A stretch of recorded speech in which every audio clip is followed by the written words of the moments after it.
able to ride that tide all the way through the grand finals.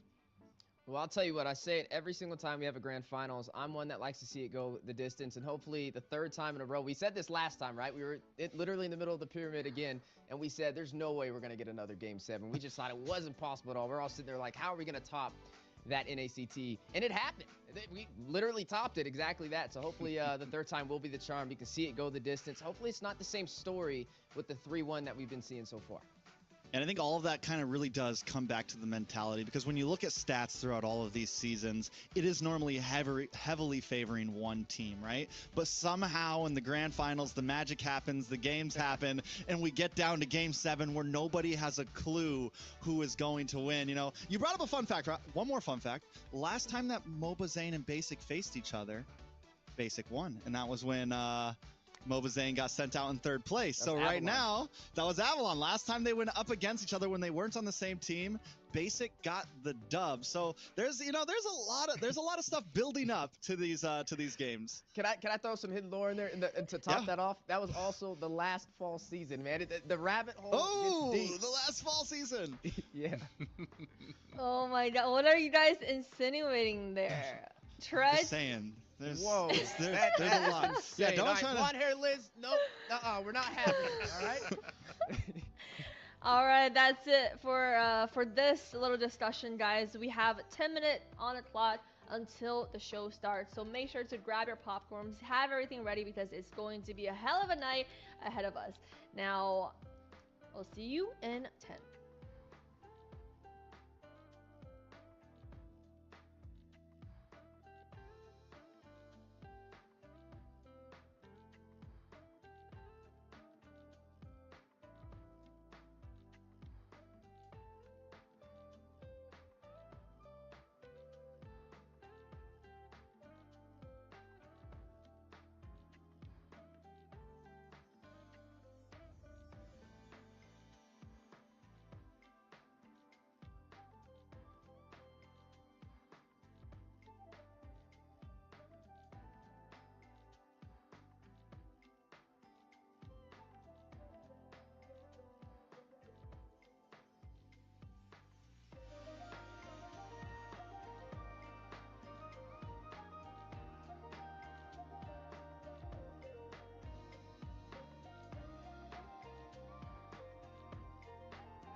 field is set.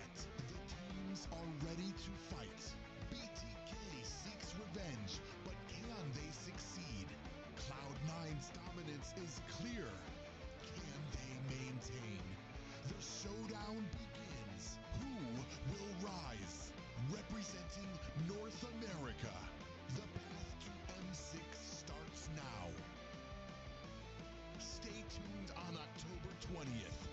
The NACT 2024 Fall Season Grand Final is coming.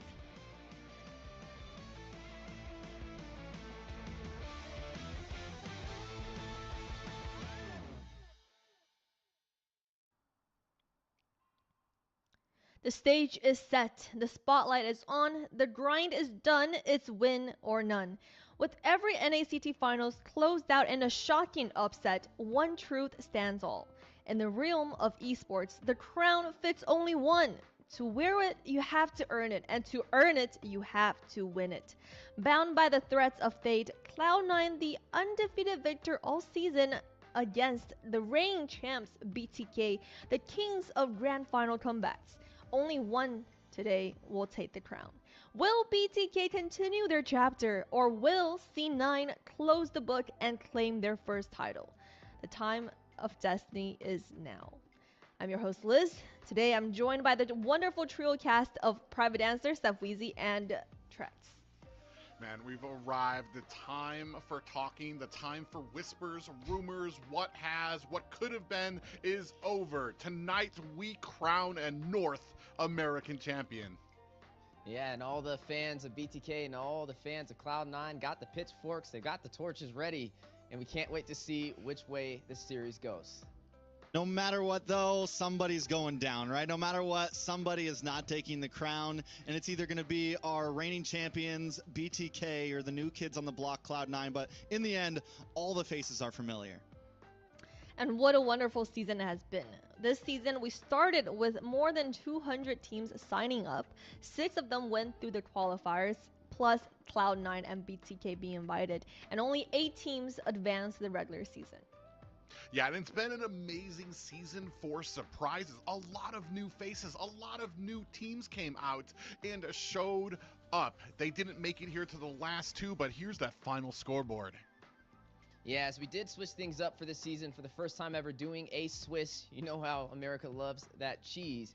It was definitely interesting, right? Everybody competing for points, but only the top 4 teams were able to progress on to the playoffs out of all 8 teams, and that was Cloud9, BTK, Gosu Nighthorde, and Godspeed. But now there's only 2 teams remaining after that amazing journey, and here we are in the grand finals.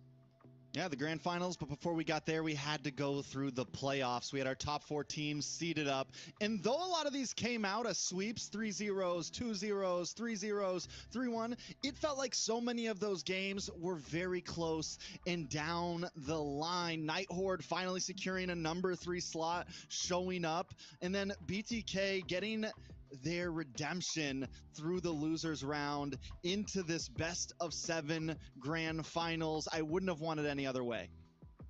And today we'll find out if BTK can have their final revenge. Will the third time be the charm as they face up against Cloud9? And we're starting right on time at 7 p.m. Eastern Standard Time.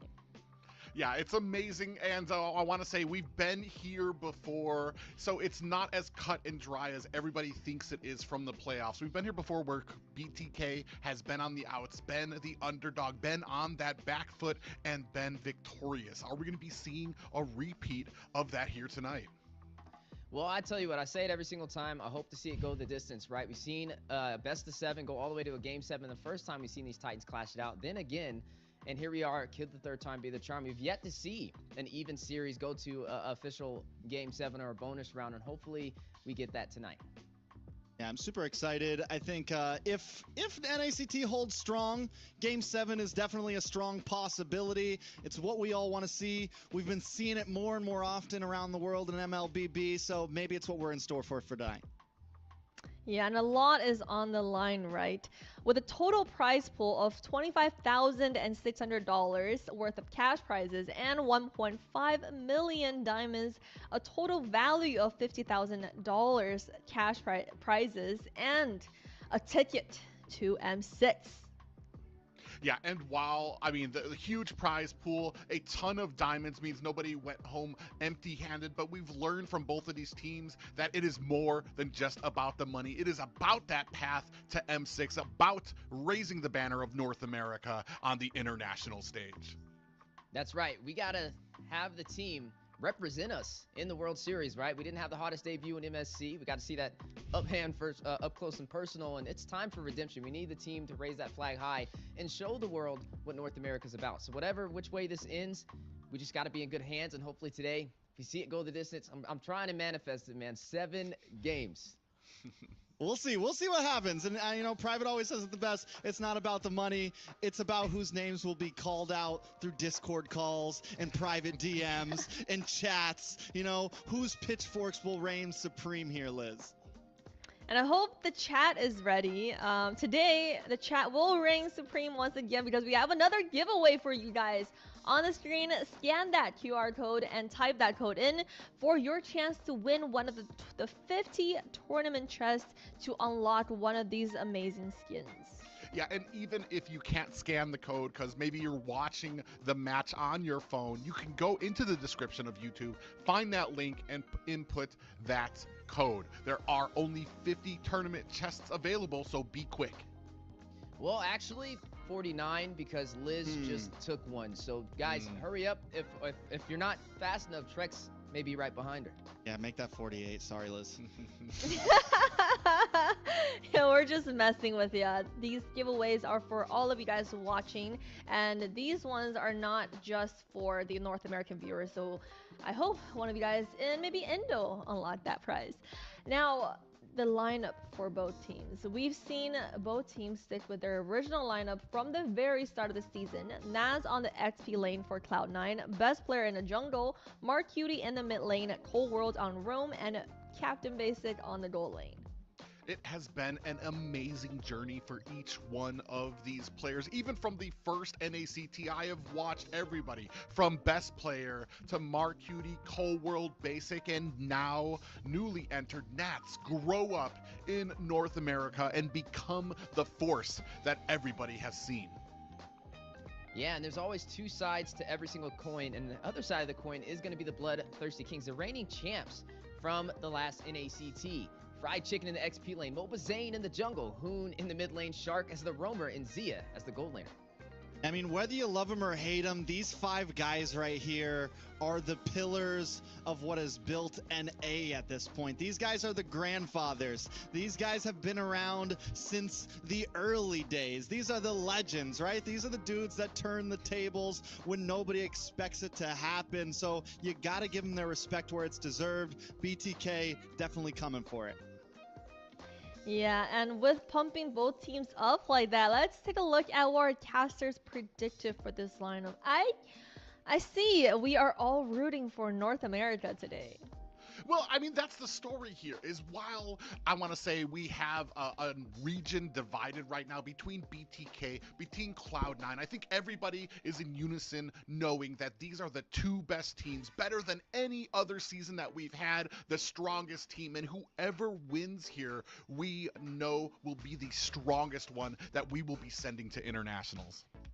It's like we're leaving it out there for the viewers to cast your vote and let us know who you think will win. But we're going to keep it here clear that there's no bias, there's no caster curse thrown on them, and hopefully we get a great series. Yeah, I think it was just too difficult, right? The inner fanboy in me is wanting BTK to win. My heart wants to see G the Ico, Mark Cutie, and Cold World on the international stage. You know, I'm divided right now. It's tough, but in the end, the best team will go. And I think our big point is we just want North America to do amazing things no matter who wins.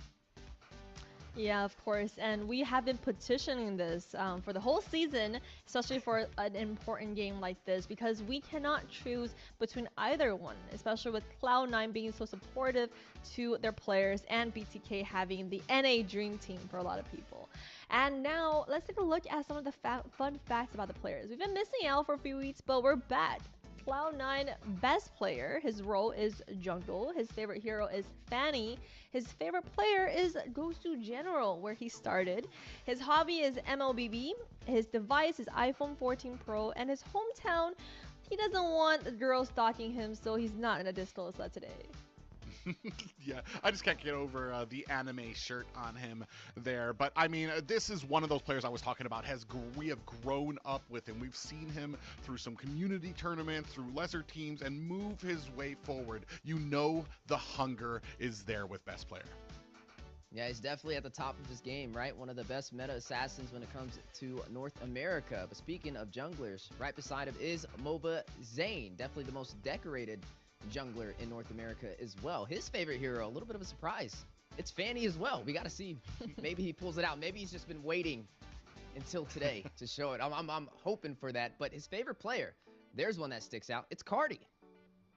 Shout out to Cardi, man. I love it. He's got to throw some love to the old teammates, right? But one of the things that we really have to point out is that hobby. He likes to win, you know? He likes to win. That's what's important here. It's always been the vibe that we've gotten from MOBA Zane. You know, he's just not here to play. He's here to be the best. Yeah, he's here to win, and let's see which team wins it as we start our today's series with the first draft. Yeah, I know. As much as you guys love hearing us yap on through, we are ready. We have the draft ready, and the first two bands already on the board. A very familiar jungle and band coming out from Cloud9. Yeah, we got to see which way this goes, right? Definitely want to get those meta prowl picks. We say half the battles in the draft, and hopefully we can get that today. Now, when it comes to Cloud9, it's very hard to kind of outban them, right? Their hero pool is just so deep, especially with NAS on the table as well, with players like best player able to prioritize these assassins. It kind of makes it a little hard. But for BTK, I feel like their hero pool may be slightly more limited, which means they're going to have to hit this with a couple of different angles. I think at this point we're waiting to see if C9's going to ban out that Suyo here, right? They've already taken out the Julian, they've taken out the Alpha. If they leave it open, then they force BTK to ban it out, because BTK is definitely not going to give it over to C9, but there's also this chip still open, so C9 already banning pretty aggressively. They do go with the Suyo. I like it. BTK, I think, last ban here, most likely chip, and then C9 maybe just start off with Valentina, start off with Phoveus, start off with something simple. Or we just go with something flexible like the Edith out there, where we can kind of keep BTK guessing, keep them on their toes so that they don't know what position's going to be going where. We've talked before ad nauseum when it comes to the flexibility of that gold lane right now, which I want to say is usually kind of left into the last there. Still waiting for that last pick. We're at the 0. Hesitation. It is going to be the Phoveus pickup for Cloud9. Yeah, Phoveus, one of those XP laners that a lot of people have had hard times dealing with, right? You have to find who can kind of put on that pressure. I mean, this is a new Phoveus, right? It's revamped. It's not magical anymore. It's complete physical damage. Now, there are some options on the table, though. For flexibility, you could pull out the Ruby. You could at least have the survivability aspect inside of the XP lane, or you can flex it in the roam position or the gold lane, which could be a smart thing for BTK. But now Zane has jungle prowl, right? There's a lot of junglers right here that he can choose from to get him comfortable. We know he's one of those junglers who thrives on being able to get around and get that farm and pave the way for the early game. I think he needs to lock, I don't know, I think he needs to lock in Nolan pretty soon, because if that gets pulled up, he's, I mean, at least from what we've seen, we're starting to run out of options, right? And if C9 grabs the Nolan up right here, it's starting to pressure down on MOBA Zane. Of course, it is game 1. There's still a Ling open. There's still a Hayabusa open. There's still plenty of options for best player here. And if they feel like they can handle MOBA Zane's Nolan, then they're in a comfortable place. You mentioned the Bane. We didn't see it work so well, man. We didn't see it work so well. I'm not saying it's impossible, but it doesn't really fit into BTK's early game strat. So there goes the Nolan pick. They steal it away from MOBA Zane. What else is he left with at this point, Private?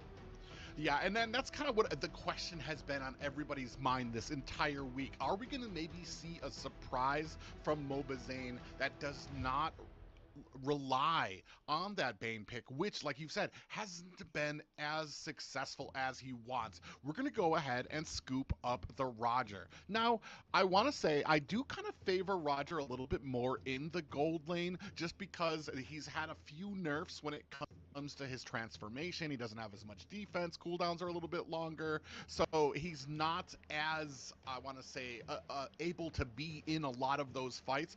But we're talking about Moba Zane here, who has, I mean, made a name for himself off of this hero. Yeah, and you know what's interesting, with being second in the draft, BTK prioritizing this Hylos and also this Cho. I'm wondering, you know, Chicken with this Hylos, is that possibly the counter they're looking for against this Phoveus? How is that matchup going to kind of work out? But yeah, the Roger, I'm right there with you. I mean, I wonder, is Zane going to run this inside of the jungle? It's great with the Lycan Pounce, especially early, but you have to be aggressive, right? It can definitely fall off if not played properly or able to get those objectives. But it's still going to be flexed inside of the gold lane. It still can be put into the hands of Zia, which still gives Zane an option for something else inside of the jungle if necessary. Now, if that's the case, we still have a lot of gold laners on the table for both sides. I think C9 maybe looks into banning, like, you know, maybe Ruby here, focusing on Azia's gold lane, because if this does end up being a jungle Roger, it's very possible we see that double fighter off lane from the side of BTK. Both sides, though, banning down into this gold lane, and I think it's kind of smart for BTK to do that, right? They get first pick here. They can still fall into a fighter on the off lane like the Ruby or the Alice, something of that nature, or they can always just flex the Roger over. C9 also banning into gold lane. It's, you know, it could be a bad move here to be banning the Harith out. We're now limiting down onto basic. There's still a Claude open, still a couple possibilities, but those that gap is getting smaller. Yeah, and then when it comes down to it, I want to say we still got some of those prime picks that Basic does like to have. The Moskov probably is, it should just be renamed the Basic, with just how it shines with the split pushing, which we know that Basic likes to lean into. We are going to go ahead, take out that Eve, which Hoon has really started favoring there onto the BTK. I also want to add in the Ruby pickup. I want to say Azia has been performing just absolutely great with that Ruby. So, I mean, it's another pick out there that they could use for themselves. Here, the Valentina's picked up, especially with the ultimates that are on the board. I like this pick for BTK. Yeah, but there's still some picks to go up against it, right? I mean, we've seen players like the Sicilian, heroes like Sicilian come out. We've seen Vexana could definitely be a threat still available on the table. And right now, when it comes to drafting, we like to look at with what you're allowing to walk, are you getting a decent trade back?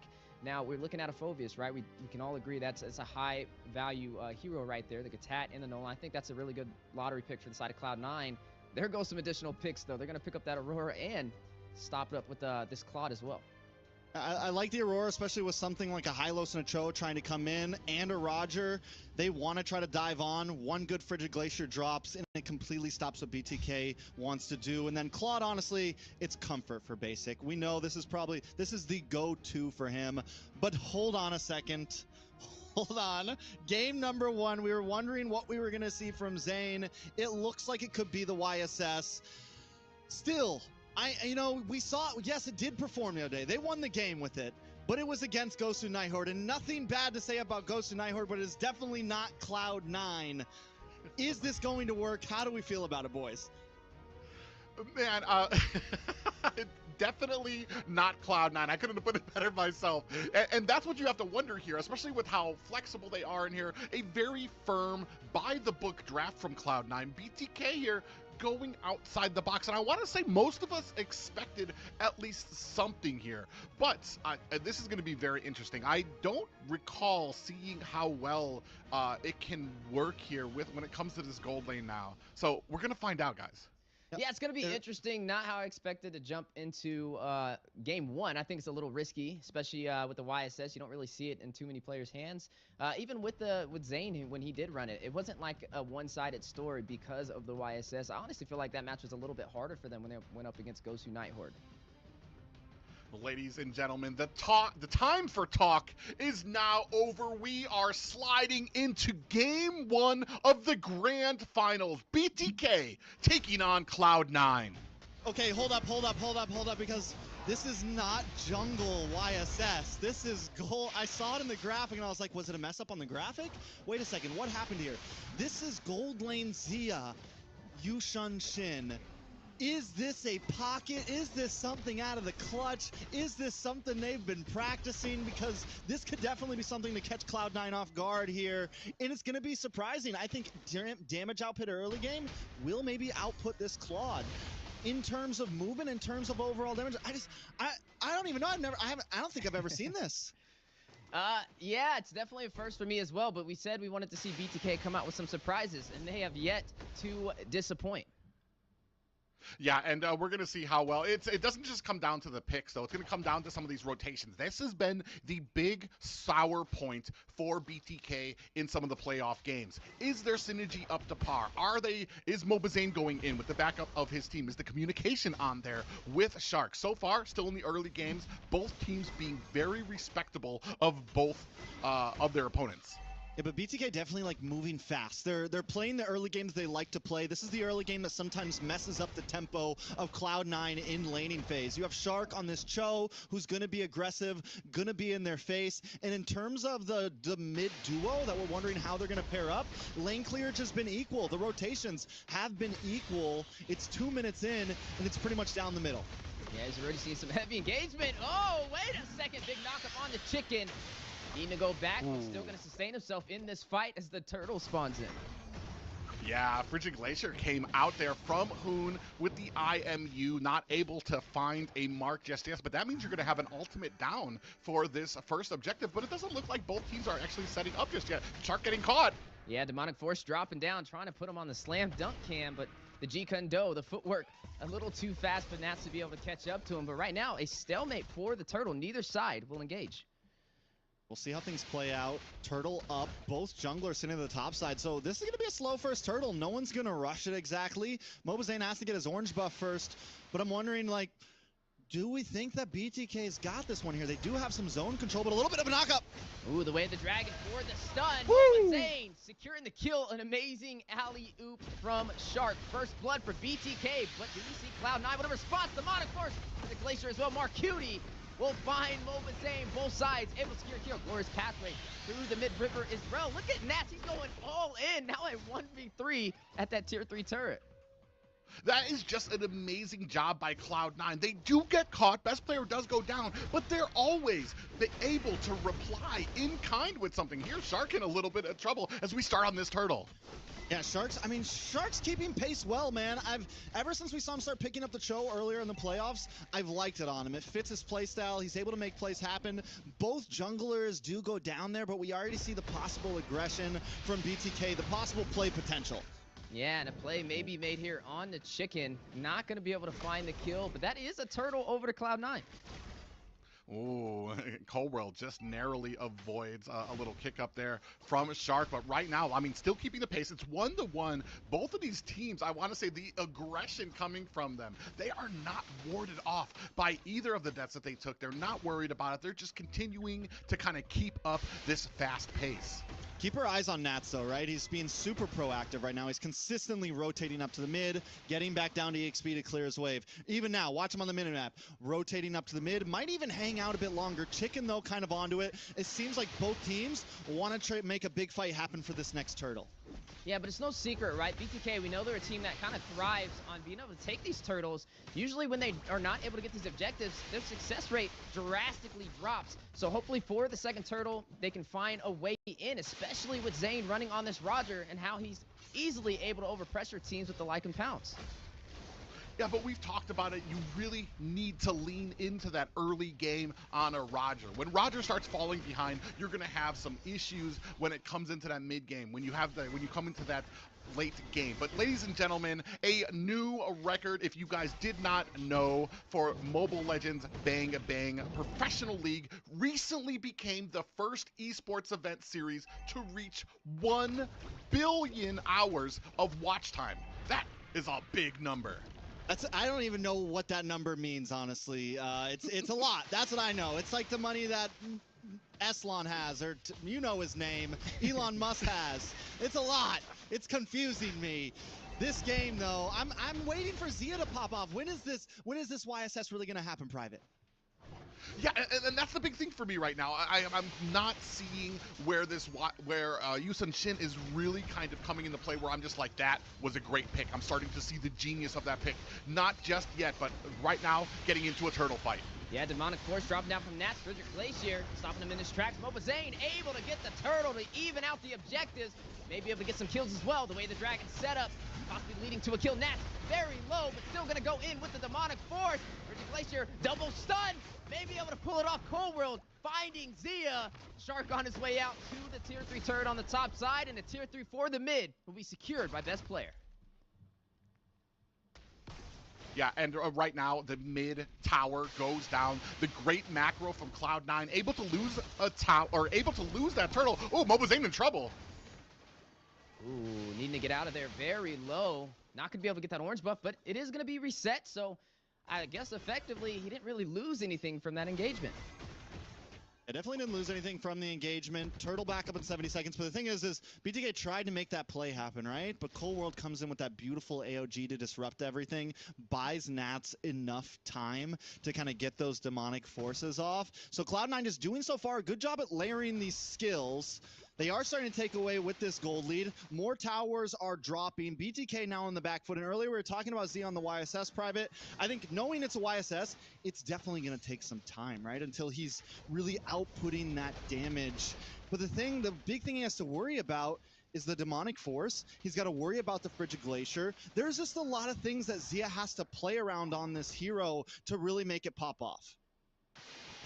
Yeah, and the fact that you kind of have to juggle in melee range, into marksman range, into melee range to really get the most damage and output out of it, it leaves me wondering what the thinking process was, because you get close here, you've got a lot of CC to contend with. Marcutie, Frigid Glacier, among all the rest of Aurora's kit there. Nats able to kind of slam down, and then of course, as we saw earlier, Cold World able to bring down that avatar of the Guardian. So with that, we have to wonder, when he does get those items, when he does become dangerous, will it be able to make a difference? Yeah, and that's what we're going to be keeping a close eye on. I mean, Basic's already 1,000 gold ahead of him, has the DSS and the golden staff, and right now an engagement in the mid-river, possibly on the way as the next turtle spawns in.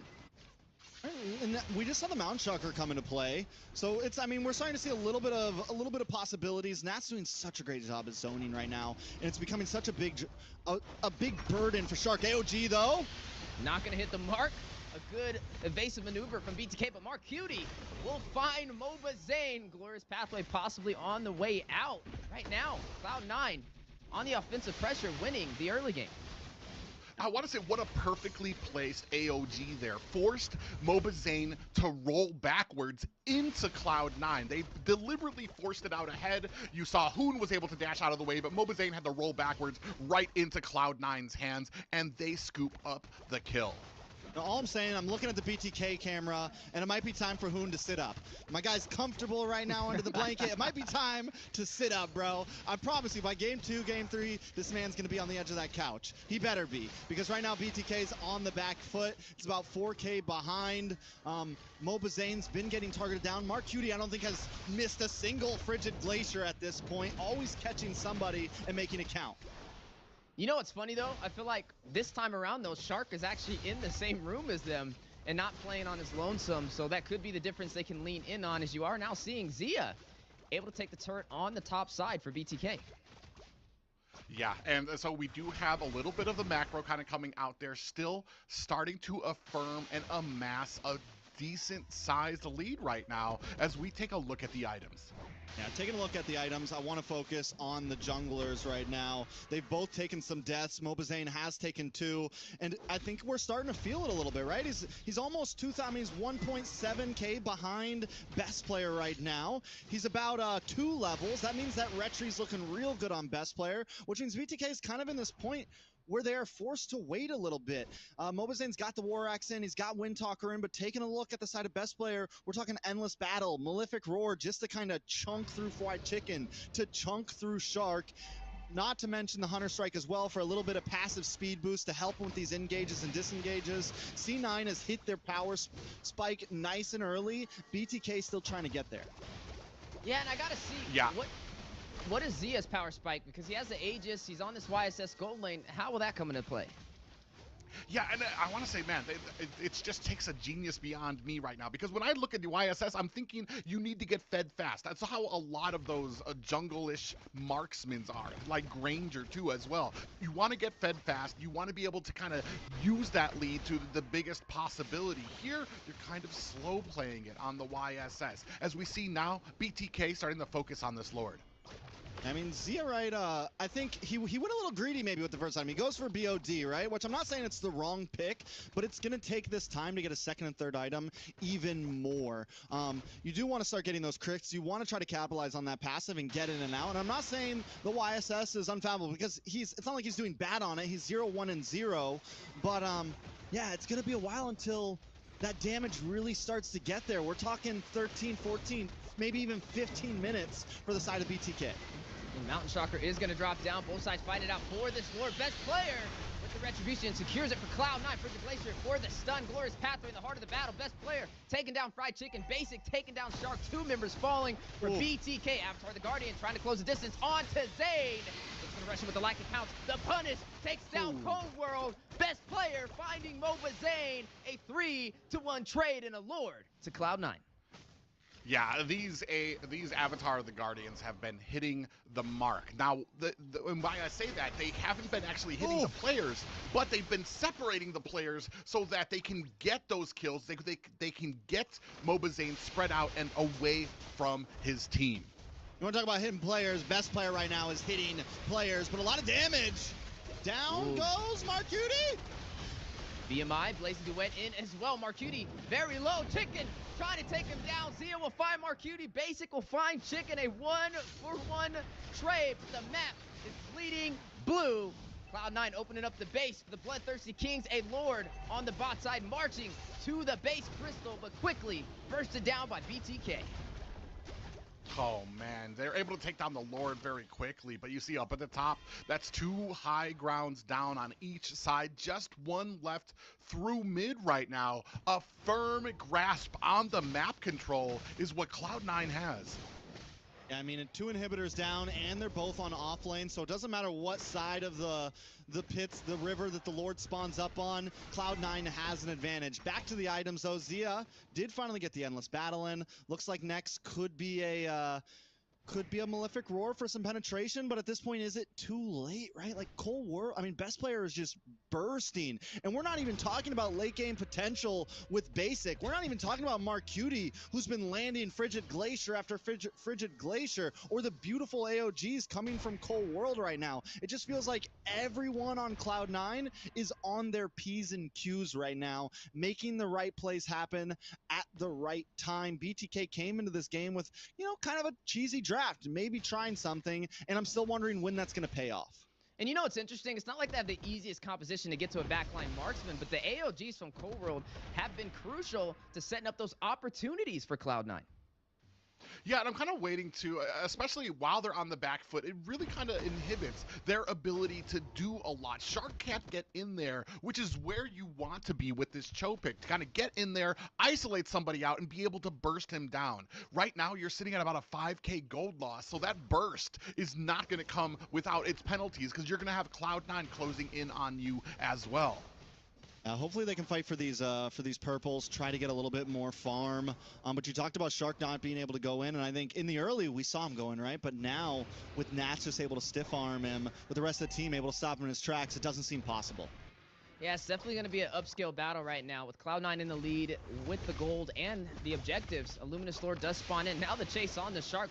I'm wondering if they're going to fully commit. No, they're going to let him go. They're going to focus on this objective. You're already seeing best player in position. I mean, and he's looking for the angles. He's trying to get them, but he's just not able to find them.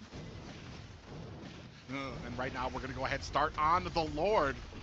Ooh, Basic will be able to secure that with the no retribution play and get a kill. Takes down Chicken. On top of that, a 2-for-none trade for their side.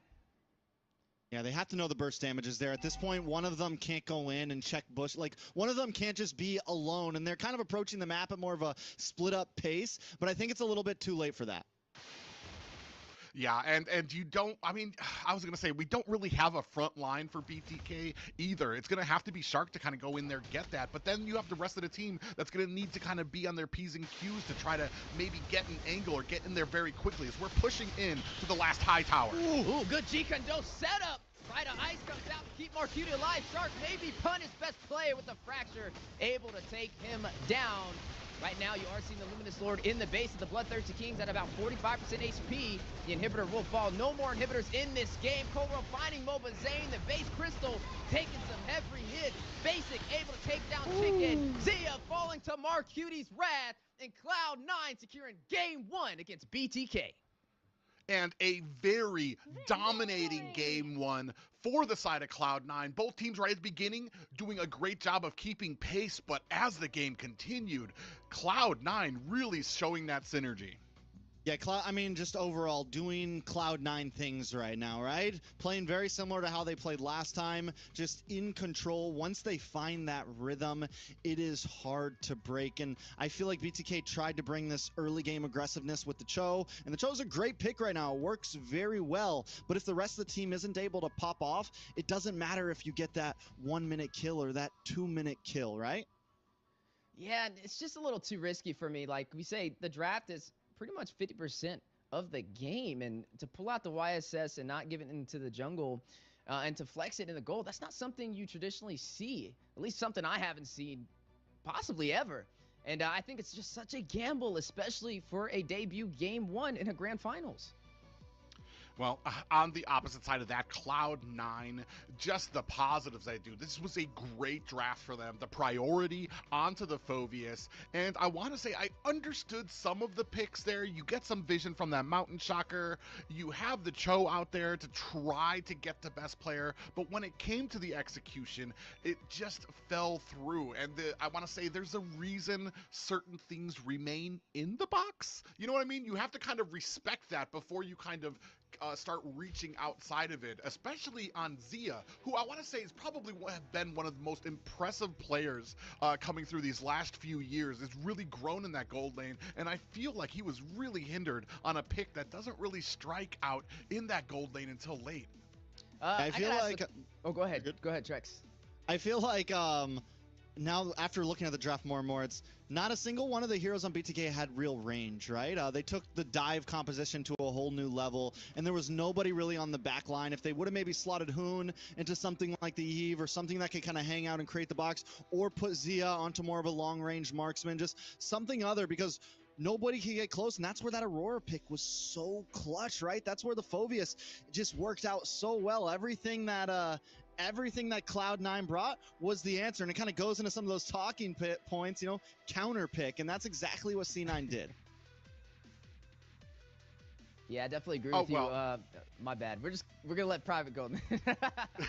Well, I'm sorry to interrupt you, but yeah, and that's been the big thing here, and what a lot of people have been kind of viewing as kind of a weakness for BTK right now. I mean, it's no surprise too with the backing that Cloud9 have. You've got Coach Midnight back there handling and showing up when it comes to this draft here. And right now, I want to say BTK, their ideas are sound. It's just that, yeah, there's always an answer. Yeah, and yeah, it's just a little unfortunate for them. I mean, that was pretty much just a free game over to Cloud9. I feel like it was just too risky with the X Factor component of throwing that YSS in the gold lane this early in the draft, right? I feel like that's something you have to sneak in there and possibly a game 2 or a game 3 to keep a team on their toes. But, I mean, it definitely showcases that BTK has some tricks up their sleeves, right? I mean, none of us expected that to be the draft, but sometimes just going back to the basics and playing that traditional meta could be the difference, and this time that is the difference for Cloud9 to take game 1. And this is the first big play. This is that early laning phase aggression that you see from BTK where they do so well, but then immediately Moba Zane pays the price for it, and that's with an early rotation, and that's where we start to see the cracks start to form. Every time the Sharks get a big kickoff, Marcuti and Nats are there to turn the fight around, and once Cloud9 started to get this lead, there was just no real answer. The aggressive comp that BTK brought was just falling off. Yeah, and I want to say when we talked about counters, I don't even feel like that just applies to the draft. It also applies to a lot of these engagements. I didn't see one time where Cloud9 got caught and they weren't able to turn it around on BTK. So they're able to counter even the kills that or the deaths that happen on their team with kills of their own. So they're always watching and always adjusting to that, and that's something BTK needs to be ready for. Yeah, I mean, I feel like the only time that this match really worked in BTK's favor was for that second turtle play. But after that, it just seemed like more of a one-sided story. And I mean, that's just the difference of when you go for those unorthodox picks. It's hard to kind of regain that position of power. Now, this is a best of 7. This is definitely a lot of time for them to be able to turn this round. So we're going to have to see how they flex into draft number 2, right? What are they going to change here? Definitely, I would recommend maybe something a little bit more traditional in the gold lane. I think, I mean, don't get me wrong. Yes, it is the debut game, but also it's the debut game. You know, it might have been the best time to try to throw Cloud9 off the hinges, see if something works. Is that a pick you want to pick in game 7? I don't know. Unless it's been tried, tested, and is true, you know, it may not be the best way to go, but they're starting things off, and it might be not so bad to start things off. Ooh, we get a little bit of an inside look here. Again, it's Cloud9 Nats, the import from MPLPH. Role is the XP laner. Favorite hero, Arlott, Yuzong, and Edith. Favorite player is Basic. A little respect there for his fellow teammate. Hobby is a cycling. Hometown is Abington. And the device he uses is an iPhone 14 Pro. Yeah, definitely. Everybody's been asking the question, how impactful has he been on Cloud9? And so far, he's been doing a great job. But speaking of impact, there goes Fried Chicken, the XP laner for the BloodThirstyKings. His favorite hero, surprisingly, is Hylos. I don't think I would have guessed that for Chicken, but I could have guessed this one. His favorite player, he doesn't have one. You know, he's just going to keep it as it is. His hobby, that's interesting as well. Not really sure yet. Maybe you guys can give him a hobby to decide for next time. But yeah, that's Fried Chicken, XP laner, definitely one of the players that are the top of his caliber. I mean, he even mentioned in an interview, right, against specifically for Cloud9, that Nats has been his biggest challenge this entire NACT. I mean, Fried Chicken has definitely stood at the top of the pedestal and in the EXP lane for a while, right? Not a whole lot of players give him a big problem, but Nats is definitely, even if it's not like they're getting kills on each other in the EXP lane, right now where I've been seeing Nats really do well is those rotations, making sure he's able to clear wave a little bit faster and be there for the fight a few seconds before Chicken is, right? And just those few seconds makes the difference. And whether that is a full team issue, whether it is a Chicken first Nats issue, I can't quite say yet. Well, I mean, it's Chicken, like you just mentioned, Chicken has talked about that Nats has been probably the toughest person he's faced in that XP lane.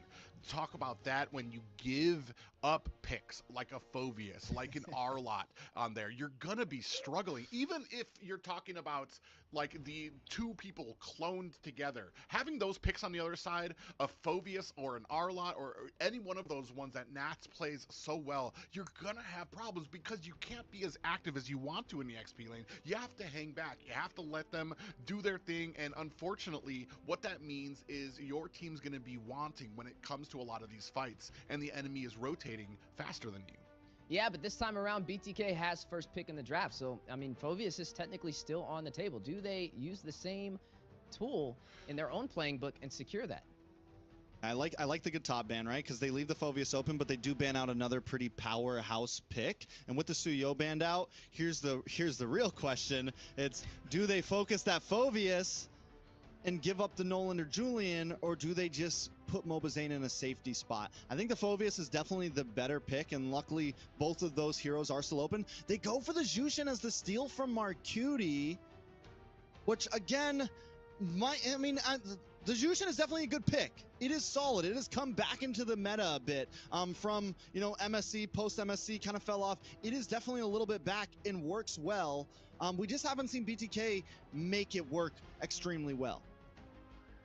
Yeah, because you kind of sacrifice a little bit of clear speed in the early game. She doesn't really have a ton of damage, which means you're going to have to supplement that with the rest of your composition here. And with that, you kind of give up 2 picks to the side of Cloud9. You see already the Julian picked up there and the Cho. So Phoveus is still on the board, which is very interesting to me, is that you get the Prio in the last game. Here, they're kind of leaning back. They're going to put that Cho, and we've already seen how good that Cold World can be on that Cho, especially when it comes to getting to Zane, isolating him during those objective fights. And the Nolan and the Phoveus are still up. They're not going to go in. Oh, wait. Okay, so this should be high-low. Could possibly just be in the XP lane again. And we saw Chicken run that last time paired up against the Phoveus. And maybe he's comfortable on it, right? Maybe he just is going to allow Cloud9 to pick up that Phoveus again as he feels that's the official counter for it. There goes the Roger pickup as well. This is definitely a little interesting, right? I would have expected maybe the Nolan to be picked up here, but no, it's not going to be slotted up. Now, this still can be Roger flexed into the goal lane. I mean, now it's definitely up in question with what's going to be ran here. But is it worth the trade, right? You're giving the Julian, you're giving the Aurora again, and then on top of that, the Cho. We're seeing some heavy crowd control right now from the side of Cloud9, and they don't really have much for BTK. And I mean, it's Cloud9 here, they're not worried about it. It's very similar to draft last time, and they just slot in the Aurora again, which, as we saw last time, beautiful counter to the Roger, beautiful counter to the Hylos, beautiful counter to pretty much a lot of the type of strategy that BTK wants to bring, right? It is the answer to the compositions that BTK 90% of the time, it's that same type of composition, that heavy grouped up dive composition. And this is where we talk about, BTK has to maybe break some boundaries here. They still need a roamer. They still need a gold laner. Hopefully they put a little bit of range on the backside. C9 on their bans, taking out the Harith. Claude ban for BTK, so limiting down on the basic.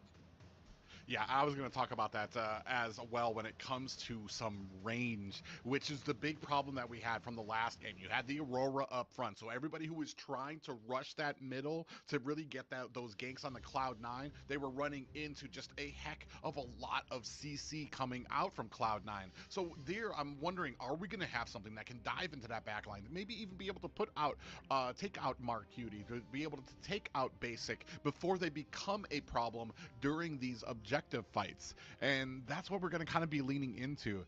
Not gonna lie, the Roger didn't perform as well. Like, we've talked about this, there are like certain, Roger has like a very specific amount of criteria he needs to fit in during a match to be successful, and that leads to a very successful early game that he needs to have to carry it on into the mid and late game.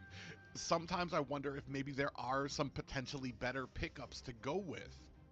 Yeah, we're going to have to figure that out as we're getting closer to the end of the draft. There goes the Edith pickup. I would have thought maybe a Ruby would have came out here. I feel like it would have been, you're agreeing, but right? I feel like the Ruby would have had some great CC to top that off. But yeah, a little interesting. Going to put the Edith out there as well. The Wanwan come into effect. Now, let's just talk about the Wanwan, right? You have to hit those weakness points in order to get that crossbow of Tang. You're going against the Cho with the single target CC. You're running up against a Aurora with the Frigid Glacier for the group CC as well. And then not to mention, Julian's one of those heroes that can definitely escape with that enhanced sword. So it'll be a little tricky. And not to mention the Rafaela on top of that for the speed boost to pretty much enhance everybody running around the team and also keep them alive. So these are a couple of requirements that have to be secured from Zia in order to pull that off. And so far when we've seen the Wanwan selected, at least in the NACT, we haven't really seen it be as impactful with those crossbow tanks, but hopefully we can get that proven wrong. I mean, if anybody can do it, it's definitely Zia in the gold lane, this NACT. Not only that, but they flex. This means Nats gets the Cho. They put the Cho into the EXP lane. It's going to be support mid, essentially. But with Cho in this EXP lane, it just really favors into his proactive play style, right? It really fits into Nats, the way he wants to move around the map, and the way, I mean, last time he was on a Phoveus and he was getting the out rotations. This time he's on the Cho, which is going to move even more and maybe even help deal with the early game aggression that BTK wants to bring. Don't get me wrong, I like the Wanwan. I think at least if they picked up the Ruby gold lane, it'd be like putting all the eggs into the basket of Mobazane damage on a Roger. So I think they have a little bit more criteria here in terms of options as we creep into the late game. Yeah, we're going to see if these options are going to be the recipe that BTK needs for success in Game 2 of the Grand Finals. All right, and we are seeing Mobazane on the Roger again. We thought he would have ran the YSS for game number 1, but no, he definitely favored that Roger. And it looks like it's something he's comfortable on. I mean, this is 2 times in a row, so we'll have to kind of spot it out and see how effective it'll be for him. You know where that raft's going to be super crucial? It's going to help dance around this Lantern Flare, man. It's going to be a beautiful counter to the Lantern Flare. Make sure that Marcuti can kind of get out of distance, give him that speed up, to whereas Hoon wants to kind of push you to the other side of the river. They're going to be able to move around and find those angles that they need. Yeah, and we're already seeing that Hoon's kind of getting a little bit outranged already at the mid lane with both of them kind of putting on that pressure. Right now, Fried Chicken getting pushed back by Nats already. And I do like that the Hylos is going to be as the roam. I do like a Chicken on something a little bit more mobile, something that can probably join the fights a little bit faster, so he's not constantly kind of stuck behind waiting for Nats to do what he needs to do before these objective fights. Yeah, and I feel like the Edith is a comfort pick for Fried Chicken as well. I mean, he's been very effective on it, this NACT, and also prior NACTs as well. So definitely I'm in agreement with Shark running on this Hylos. It'll boost the mobility that BTK has for these engagements. But speaking of boosting, enhanced chains with the knockup as well. Shark frozen in his tracks, and Marcuti will take him down. But the displacement onto Marcuti over there by Hoon on the Zushin, able to take him down to 50% HP. Yeah, Nats rotates up, gets the kick up, makes the play happen. I mean, it's definitely huge, and now we're already 1 down, and Cloud9 in control of Turtle and control of River. Yeah, and now you can see the invade coming. Cho with the kick. Ooh, finding Mobazane. Cold World will be the one to get that kill. Shark immobilized. Not even displacement from Hoon can keep him alive, and that will be best player getting that kill. Speaking of displacement, Fried Chicken finding best player. The counter response now on the way, trying to avenge their fallen members. 1-3 on the scoreboard, but may be able to get some bodies. Hoon needs to be careful on overstaying his welcome, though. Chicken will force out that Pride of Ice with the knockup. Not able to delay that death, and Marcuti will fall. And already we're starting to see the Zuxin, Hoon on the Zuxin, starting to come into play. Maybe not part of the fight, that was not able to protect Zane, but at that point, able to help Fried Chicken, get some of that CC out there to let Fried Chickens at least start to answer back with some kills, with some damage of their own. Yeah, so with BTK now getting some kills onto the board, kind of back into the game, I think Shark needs to kind of stick with Hoon a bit more. Hoon can't be sitting in the mid by himself. He is getting outranged by Marcuti a bit. Marcuti is able to clear these waves faster, and I know that Shark wants to rotate away and help with these off lanes, but I just don't know if that's going to be the big workout. Cold World, always on tabs, always a little bit ahead. Yeah, but right now, BTK putting on that pressure, trying to possibly zone out on the top side. Gonna go ahead and decide to disengage. Now, there is a ticking time bomb for Cloud9, though, right? They have this carry, and we know it's a late-game shredder. And BTK, if they can find a way to get the early kill in the side lane, it can delay when that bomb explodes and potentially give them the upper advantage. Yeah, but on the other side, too, you have Zia. And I want to say Wanwan is a good comfort pick with him. He hasn't had the greatest success against Cloud9 when it comes to this pickup, but I'm very eager to see how it shapes up into this late game to potentially be able to kind of shred down some of these picks from them. Right now, both teams being very respectable. Next Turtle is up. Yeah, if White Chicken makes his rotations up, actually a little bit ahead of Nats, they want to fight for this one. I don't know. It looks like he's going to disengage. He didn't have anybody there if he had to set up for the Way of the Dragon. Best player able to get the turtle.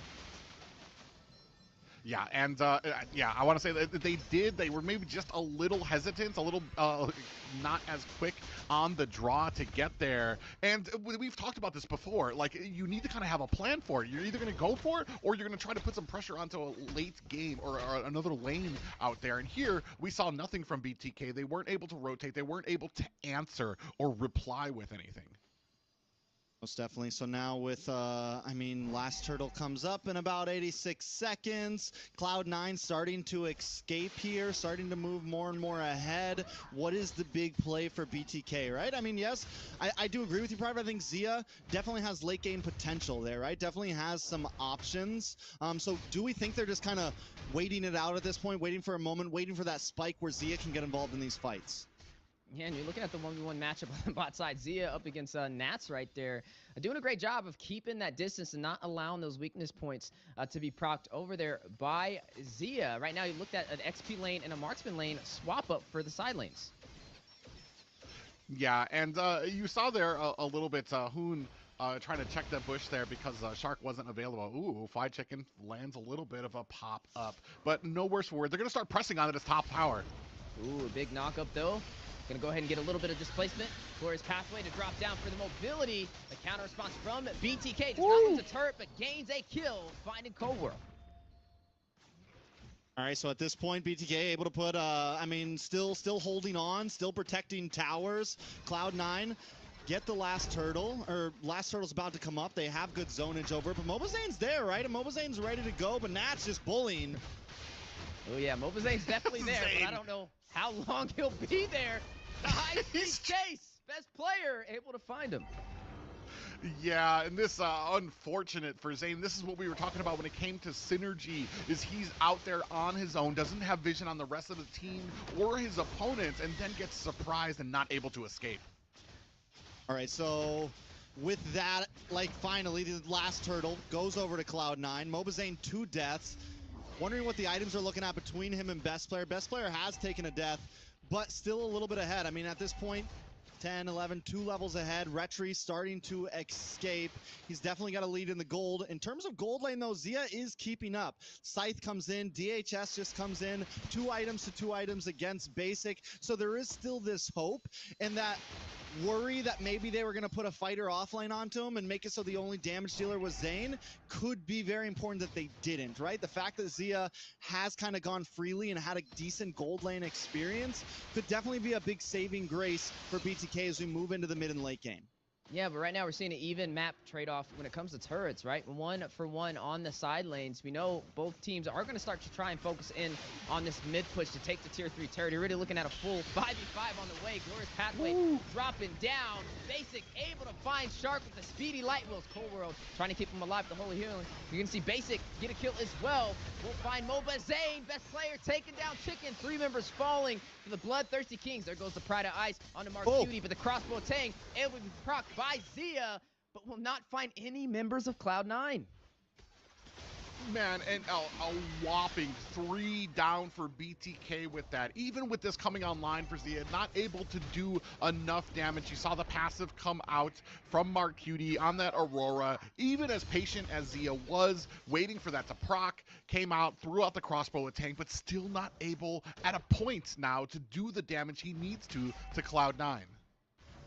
I mean, I think the Rafaela is becoming a very clutch pick, right? It's a lot of damage on a Shark though. Oh, NASA able to take him down. Yeah, definitely need to be careful. At this point, it's definitely, I mean, we have speed on Cloud9. They're able to move around as a 3-4, you know, keep one person in the off lane. Nat's just hanging out up in the top side. But this unit, this Mark Cutie Basic and Cold World is a death unit. And if Basic gets, I mean, if Best Player gets involved as well, we're talking even more damage. One Holy Baptism is a body bag at this point. Yeah, and right now we're starting to get a little bit of a split push now. We're on the back foot, but Zia's still doing great things, trying to get at least create some pressure up at the top. Right now, the gold lead, though, is starting to surmount on the side of Cloud9. Yeah, and able to take that Lord alongside that amazing lead they already have is going to put BTK on the defense. Yeah, Windtalker just gets locked in for Zia. Best Player, on the other hand, looking for Crystal here, looking for as much burst damage as possible. So Zia still keeping up. He's falling back behind about 600 gold. On the side of this Roger, though, Mobizane, I mean, it's looking similar to last game. We're at almost 10 minutes, and it's just Warax in Windtalker, and it's going to take, I mean, I don't even know if the damage is going to get there where he's actually going to be an important member of output for the side of BTK. So a lot of it's going to come down to Zia, and if he can make those items really count. Yeah, and then kind of get into like the kind of CC you're looking for. You need Zia to put the damage on. You're gonna need the CC from Hoon, maybe Shark to kind of get in there, puts a little bit of a stun onto somebody. But with that, you're talking about how quickly right now Cloud9 is able to burst down the heroes. You saw a Shark face check a bush and immediately deleted like 90% of his health gone in an instant. Yeah, Speedy Light Wheel hurts. It definitely does, and we didn't really get to see the Zushin really have a heavy impact. I mean, it was picked up first in the draft over some other options that we thought would have kind of been picked up before, like the Phobius, and yet to really see Hoon on that impact for it. But hopefully as we get past this 10-minute mark threshold into the mid-game, maybe that's when the difference will come out. All right, so BTK, what's the plan here, right? They're falling behind. I think they do keep using Zia to kind of maybe next time focus on the bot lane here, shred down some of those towers, continue to alleviate the pressure. He's going to be the fastest one to come to these fights. But they're definitely going to need all 5 members if they want to try to go for a Lord fight, right? They need all 5 members in terms of taking it. They need to get Fried Chicken a little bit tankier. Shark needs to get a little bit tankier. But since Basic is already online and that's true damage in the kit, I mean, does it even really matter about the tankiness? Yeah, and I mean, you're starting to look at a point of no return where the lead is going to start being so insurmountable that you're only looking for pickoffs. Right now, I mean, there still are some team fights that could be favorable for them if they do have the target focus, but I mean, Cloud9, we've talked about it before. Every single time they get caught, there's a reply. They're able to answer back with kills of their own. And you know, BTK, their team, even when behind, they play like they're ahead. And you see them already overextending past that mid-river, looking for a little bit of an isolation play to get a pick-off on Cloud9. But Cloud9, they know to kind of look out for these things. And you can see their positioning, right? Cobra keeping Basic alive. I love the way the Nats is essentially kind of playing like a sub-roam at this point. Him and Marcuti are sticking together more, whereas Cold World and Basic are sticking together with big damage. Marcuti able to find Shark, one member falling for the Bloodthirsty Kings, maybe another. Nats very low crossbow tang, connecting, but still not going to hit the mark. The Holy Healing outscaling the damage.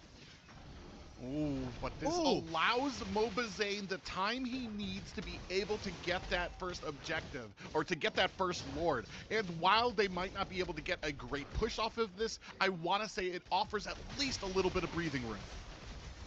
Yeah, good fight for BTK there. They get him low enough health to where they don't want to engage onto the Lord, and Mobazane just rushes it. So the comms are there, and like you said, breathing room is key at this point, because as we just saw, Zia gets the crossbow of Tang off, but it's still getting outscaled by the healing right now. It's still getting outscaled by the composition that Cloud9 has. So maybe another 2 minutes till they really pop off, or enough crowd control lands from Shark and Fried Chicken.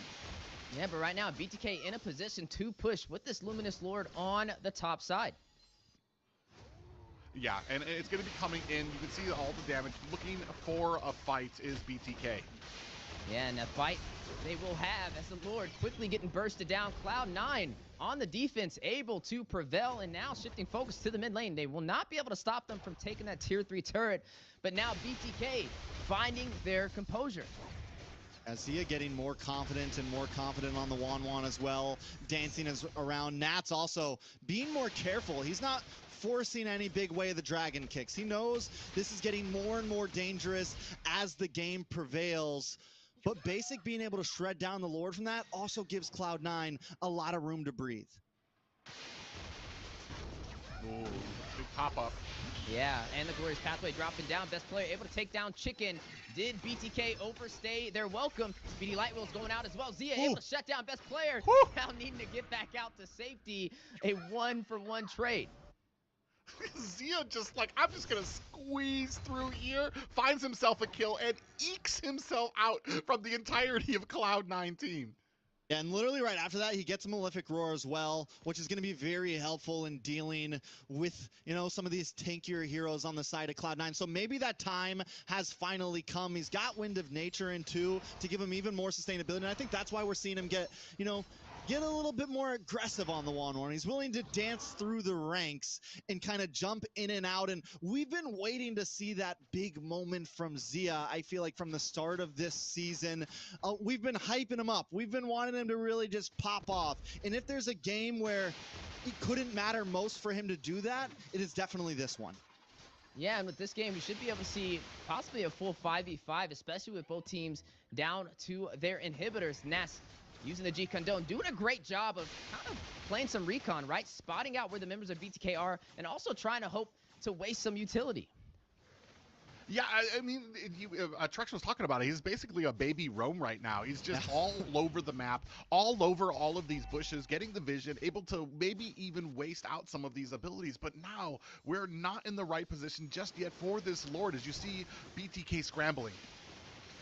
Yeah, scrambling, and the opportunity may become available. Best player taking the Lord for Cloud9 and able to wrap back around to the base. Look at the positioning, though, from Nas. A little out of position, but he has the mobility, the G-Kondo, and the flicker play to expand the distance back to safety. He is smart there. He doesn't go for the bait, man. He's like, I'm not chasing this down. Lord's coming. Let's play it safe. Back to the basics. But Cold World with the Holy Baptism is going to come out. A little bit of a stun and a knock up from the G-Kondo. Basic finding Mobazane. Glorious Pathway dropping down. Both sides fighting it out. The displacement. Pride of Ice forced out. Best player will fall. Shark able to get that kill. Chicken forced to use that flicker in the mid lane. One member falling for both sides. Oh, and this is it. How close Cloud9 is coming in these fights. They were so low, but BTK not in a position to really chase them, especially with the Luminous Lord coming down at the bottom. I mean, Cold World just channeling his inner Rennie J right now, channeling his inner Hitman right now. But even, I mean, that Glorious Pathway is coming in clutch. BTK definitely not out just yet. And right now, Cloud9 dealing with some punishing blows with the setup. Basic able to take down Shark. Nas will fall. Hoon able to secure that kill. A 1-for-2 trade so far. And now BTK may be able to turn the odds back in their favor. Yeah, and Zia doing such a great job right now. He is that clutch in the late game that they have been looking for. But right now, I want to say Shark, they have been finding his number basically all game. Able to find him, face checking, able to burst him down. That speedy light wheel is just become a huge nuisance for him. And that's the thing with the Hylos, though. It's kind of your job, right? You just go in, you stand in the middle of everybody, you hit your Revitalize button, and you do as much chip damage and absorb as much damage and buy as much time that Zia needs to pop off. And Zia is starting to pop off. Zia's hunting more and more, and Cloud9 is feeling it. They're having to back off a bit. What BTK needs next is get one of these inhibitors down, get another big Lord play. Ooh, there goes Nas. Wasting the utility over there from BTK. They have all been spotted out. Cloud9 in position for a possible counterplay. Hoon gonna face check this bush, though not gonna step in there in a wise decision. Yeah, and both teams kind of giving each other that distance. Right now, BTK in a prime position to set up for the next Lord. But, Shark's going to go ahead and face check that push there. They're looking for an opportunity to kind of find one of these fights. Because I want to say these fights, they're even. They've come into their power spikes. Hoon's able to get the CC on there. They're just trying to set up Zia. Oh, big kick. Ooh. Wave the Dragon for the setup. Basic with the follow-through. Finding Mobazane. Chicken. Hit with speedy light wheels. Very low, him and Nas duking it out. He can get away from the Primal Rats, both sides still engaging in the mid-river, but the Holy Healing keeping Cloud9 alive. Yeah, then the speed from it, the ability to disengage. Zia just can't catch up right now. He's trying, he's looking, but every time Cloud9 just gets out of range. And the big deadly thing from Cloud9 is that Way of the Dragon paired up with the speedy light wheel. It is just immediate burst. It is just immediate death for anyone. Mobazane literally just walked in the winner crown right before that fight and couldn't even pop it. That's how fast it happened. Ooh, speaking of fast, yeah, and right now the pressure starting to mount for BTK. A Lord coming, and Mobazane having a rough time right now. 0 and 5, and not really finding his mark, his usefulness with this Roger pick. Yeah, we got to see how effective this will be on the push with the Luminous Lord on the bot side. Yeah, Hoon doing a good job of zoning. The Zushin pick definitely helping a bit. Nats, though, looking for another big play. They got to watch out for that Chicon Dome, and they got to watch out for that Way of the Dragon, because if someone gets picked off at this point, it could be GG's. Yeah, they make short work of the Lord. Just one more high ground here. But the thing here is the pickoffs. They need to be able to be smarter, especially when you don't have all your players together. At that one point, Zia was out trying to clear the top lane. Mobazane got picked off there and taken out, especially when it comes to the setup for the Lord. Ooh, speaking of setup, Nats displacement down to 50% HP. Holy Healing still in effect, and BTK holding on to that inhibitor for the mid lane. Boys, we are officially 20 minutes in for game 2. Game 2, 20 minutes in. Things are finally starting to, you know, amp up a bit, and we're only in the beginning of the night still. Now, BTK, they've been trying to get Nats so bad, man. It's like every time they stun him, they get the double lantern flare, they pull him back, but it's just not enough to get the kill just yet. And I'm wondering, when they do, if they do, is that the moment that BTK finally turns this completely into their hands? Once they're able to finally get that pickoff like Cloud9 has been doing to them, is that the big answer for BTK? Yeah, and you can see, I want to say a little bit of a recall coming out. They are going to have to answer that top lane push from Zia, and this might put BTK in a good position.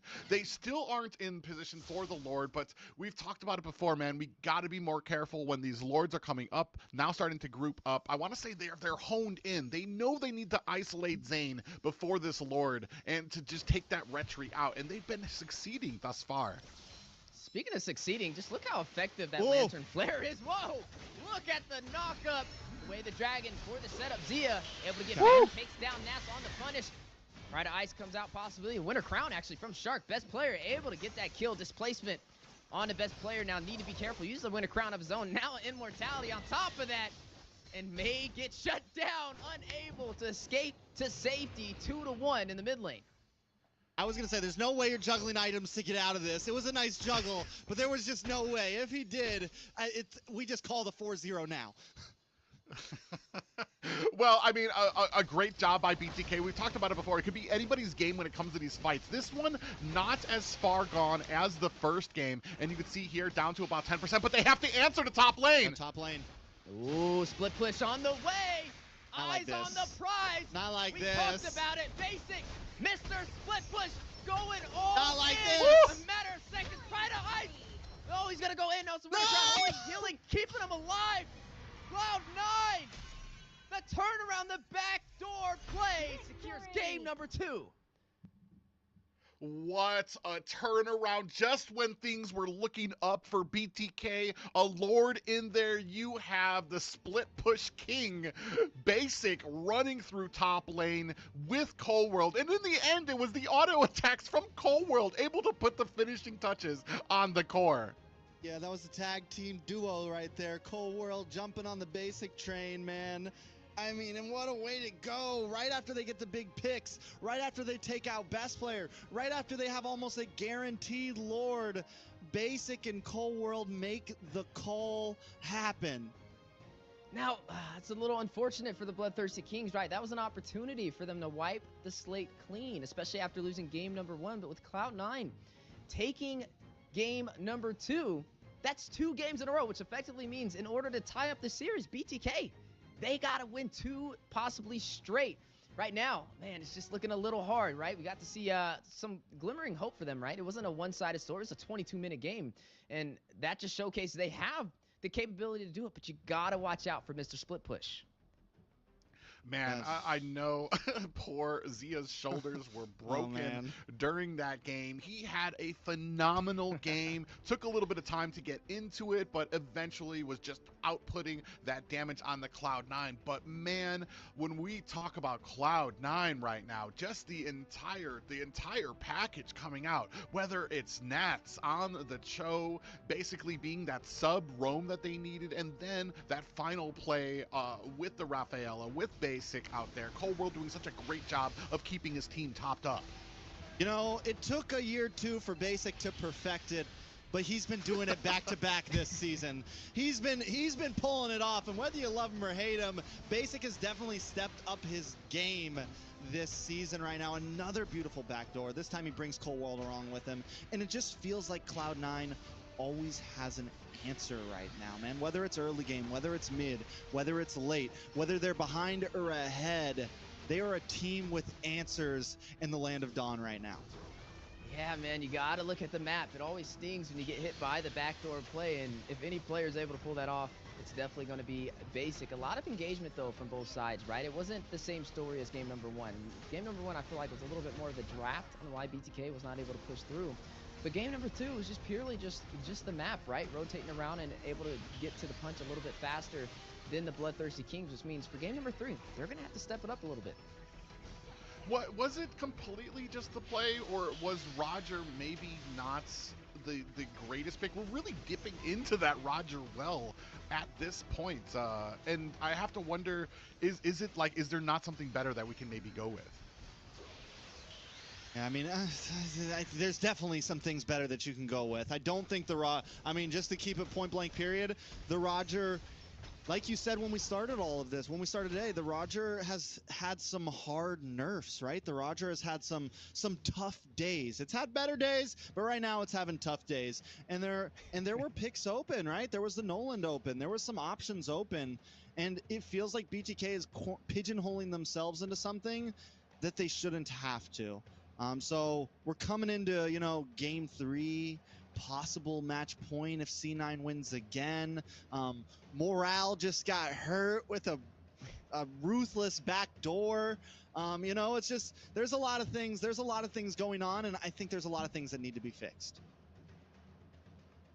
Yeah, I mean, if there's any team that is not really frazzled by being behind, by having the odds against them, it's going to be Zain and the rest of BTK. However, I mean, that doesn't mean you're going to completely ignore the pressure and ignore kind of the strategy. And right now, I mean, that last game, I want to say, I mean, despite even with the Roger, it played its role. They were able to still get the pickoffs, especially that last fight. It just kind of comes into, for me, did that last fight go in BTK's direction because they didn't have the Raphael and Basic that were trying to split push, as we've talked about, as part of a plan that they always have for a lot of these fights? Every single time there's an engagement, every single time Cloud9 lose somebody, they take 2 back from BTK. And that's a lot of questions that BTK will have to answer. So we're going to give them a little bit of time as we jump over to a short break, but don't go anywhere, as we'll be right back.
Welcome back, ladies and gentlemen, to the NACT Grand Finals fall season here. It has been a very exciting 2 matches, maybe a little bit one-sided, maybe, but we did bring up some points earlier in the broadcast. Trex, take us through that first one and what the teams have been doing well or maybe not so well. I mean, draft analysis says it all, and I said it in the beginning, and I don't mean to repeat myself, but, you know, BTK can lose in the draft easily in these 7 games, if it goes to 7 games at this point, and right now it feels like BTK is scrambling in the draft, and I'm not trying to hate, man, I'm not trying to say anything, but that's just what it looks like, and they need to figure something out. They need to find some answers. They need to push some boundaries down, because if the drafts continue this way, it is going to fall into C9's hands. We've seen the Roger get picked up twice now, and both times did not do that well. I mean, Mobazane 0-5-0 in the last game, and it just feels like C9 kind of has the answer every time, to the counter picks with the Aurora, to just so many things, making sure that Basic is always comfortable in the gold lane. It feels like they don't have to try that much, and BTK may be trying too hard. Yeah, it's like putting all your eggs in one basket, especially on this Roger pickup. But honestly, with game number 2, I feel like there were still some things that went right for them. But again, that backdoor play, a little unfortunate. And now, as we move on over to strategy and execution, right? We talked about the winning conditions jumping into the series. And right now, Cloud9 is performing. They're able to pretty much keep Mobazane uncomfortable. I would say even in the draft, forcing out picks like that Roger. And then, you know, a little bit of weird strategies with that YSS flexed into that gold lane. Just got to be a little bit more effective, right? If you're going to pull out a draft with an X Factor pick, you have to see it perform, because then if not, you're just giving up what you could have picked as possible meta, something like a Ruby in that gold lane. And then we're moving on to the third I want to say point here, which would be team synergy. We have seen a much better, much more organized BTK here. However, there are still some of those little nuances that come out there. We've seen Shark get picked off, especially in the early game as well. When it comes to some of these pickoffs, Mobazane has been getting caught as well. When it comes to a lot of these team fights, and it's not even really, I want to say, a synergy issue. It's when you're combining it with the strategy and all these other points coming from Cloud9, because they always seem to have an answer. Yeah, you know, normally I would say by game 3, player mental wouldn't be too big of a deal, right? But at this point, with the way that game 2 went, you gotta feel it. You gotta know that the pressure is now on. When a team like Cloud9 is just, even when you have the lead, they find a way to beat you. Even when you fight for 20 minutes long, they find a way to beat you. They give you pressure in the early game. Now, Cloud9 is, I mean, they're feeling good about themselves. Their morale is high. And BTK, on the other hand, is going to have to find a way to push past this. Look at it one game at a time. Yeah, they got us in the back door last time. This time, we got to come back, look at game 3, and hold strong. All right, ladies and gentlemen, that's enough from us. After this break, we will continue on to game 3.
All right, guys, a short break as promised. Everything is quicker today, and we just had 2 matches. Now we're jumping into the 3rd game. Both teams have a lot on the line. Today we have Trex, Wheezy, and Private back with us for a trio cast. Whew. Is it hot in here? It feels like the pressure is on for both of these teams. Hey, I always say pressure burst pipes or it makes diamonds, and right now it looks like a gold mine or a diamond mine for Cloud9, able to take 2 wins up against the Bloodthirsty Kings. I mean, it's going to be a little bit of a challenge. I said game number 2 was a chance to clear that slate and even out the series, but now they're up to a game number 3, and we know how hard it is to come back if you lose 3 games in a row. I mean, the possibilities are always endless in North America. The possibilities are always there, but that percentage for BTK is getting lower and lower right now, and there needs to be a turnaround now because it is do or die. Yeah, like one member from a particular team needs to get on the edge of their seats. The viewers also should get on the edge of their seats because we have another giveaway on the screen. You see a QR code for you to scan to jump into the game and put that code in for 50 tournament chests to one of these Lightborn skins. Ooh, we've upgraded today. I don't know, what is Count Dracula, guys? I believe that's the Alucard skin for him. But yeah, there's very limited skins there. 50 tournament chests out there. Did it get darker in here, or did we begin that with a little bit of shade coming from Liz? Yeah, I know. I felt it too. But fill those Lightborn skins. I mean, that's the first time I've seen a giveaway with all Lightborn skins. I remember those are definitely something you want to grab, and it's not region locked, so make sure you guys scan that code. But man, yeah, I don't know what's going on. I think the difference for game number 3, I think Hoon needs to sit up. I think that'll be the difference. He definitely needs to sit up, and it's got my OCD going off. You know, it's like just sit up, bro, just sit up. So we'll see what happens. Yeah. We'll check the cam soon. Yeah, for sure. And some fun facts to light things up. We have Hoon on mid. His role is mid lane. His favorite hero is Gushin. His favorite player is also General, sticking to his roots. His hobby is watching documentary. And his hometown is Seoul, and his device is Red Magic 9S Pro. Yeah, and as we were on the topic of Hoon there, we're going to see the matchup there coming out for Mark Cutie. Role mid, favorite hero Selena, which we haven't actually seen him play in this series, or not in this series, but even in NACT just yet. Favorite player, Mark Cutie. Looking in the mirror there. Hobby is running. Ooh, another Chicago boy. Hometown from Chicago. And the device is an iPhone or an IP. What was it? An iPhone 5, I believe. Oh, something like that. iPhone 5. Ooh. The original. The original. Oh, gee. I like to play on my iPod here. Yeah, I mean, Mark Cutie is definitely a cutie, and he's been doing so well in the mid lane so far. Especially, I think both games, he has such an impact to the team fight. And if you guys wondering like if it's getting darker in my room, yeah, because it's light outside, so now the natural light is competing with my other lights. And it's dark in the day, but light is in my heart as both of these teams are doing well. It's just one of the team has an edge over each other. And surprisingly, draft is ready. So casters, take us into the draft. Well, boys, we're here, and I think I want to say the collective right now is wondering, are we going to see maybe something a little bit different? Maybe take some picks away from the side of Cloud9. We start this very similar to game 1. Yeah, the Phobius has been a threat. We don't really see too many answers for it. We've seen the Hylos was a response back from BTK the last time we were in this position. So I wonder if they're going to go in for that again. I wonder if they even seen the Roger as a problem in their draft. I mean, effectively, the last game, right, there was a chance for them to actually win that out. But a couple of misplays in the end in the backdoor opportunity from Basic prevailed.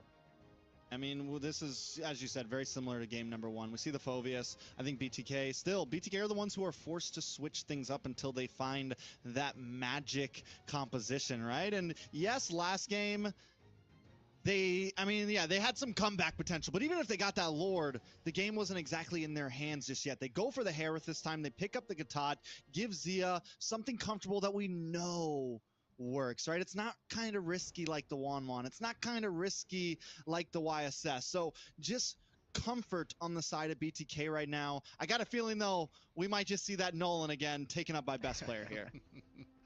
I do like this pickup from the side of BTK, especially because you've got the Gatakacha, which does help in that early game to offset some of those early big picks out there in the early game. One thing that kind of comes to mind is BTK.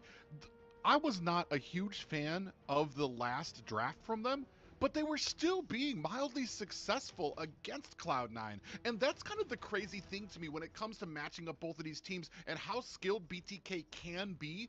Imagine taking that skill with how great they can be, I want to say, on the defense because their draft isn't so great. Imagine having a draft in their favor, how well that could work out for them as we're moving here into the second banning phase. Yeah, it was a little bit of a shocker. I was right there with you. I didn't feel that they were going to be able to have such an impact with that drop, but here we were at 22 minutes in, right? And it was down to the inhibitor turrets and just a matter of that split push being the difference. And that showcases, even with picks that you don't think is going to work in their favor, just the mastery overall, the micro and the macro, is what can make the difference. Now, the difference is definitely going to have to be made for this one because, like we said, this is game number 3. If their backs were ever on the wall, it's touching as close as possible right now.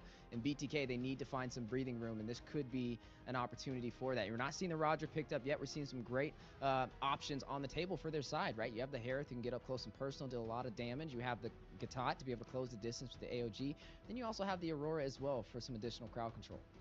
Yeah, the Aurora should work well. I like this Claude ban. I think next from BTK, we probably see the carry ban. On the side of C9, it's focusing on Mobazane more. We take out the Bane. Possibly, there's the carry ban. Possibly Nolan ban next just to focus down more. Or if they really just want to be like, let's see if you can play Nolan, they ban out the Roger here just to really, shove the dagger in a little bit deeper. But on that side, after whatever this last ban is, BTK, they need that jungler, right? They need an EXP laner still unless they flex this Gatot over. What do we think some possible picks are private?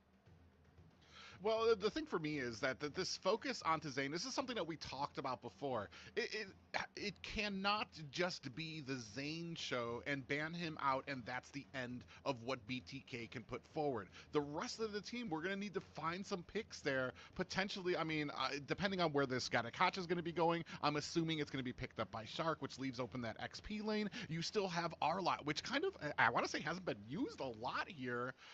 Something we need to figure out a plan to go against Phoveus. We tried Flied Horse, we tried Hylos in the first game. He was still able to out-rotate and really wasn't having the impact that they wanted to. So maybe something else that can kind of clear lane, that can kind of join in the fights very early. We'll see what we come up with. Yeah, definitely going to have to find something, but it's very hard, right? We've seen a lot of players kind of be very effective with this Phoveus Trex. I feel like you may have an answer right there. I don't think it's the Arlot. I don't think it's the Arlot. The Arlot has a rough time against the Phoveus, but I think the Gatot could maybe get flexed over to Fried Chicken, and they pick up something for Shark here. Maybe like a Grok. Grok could also be EXP, so either way, it could go both ways.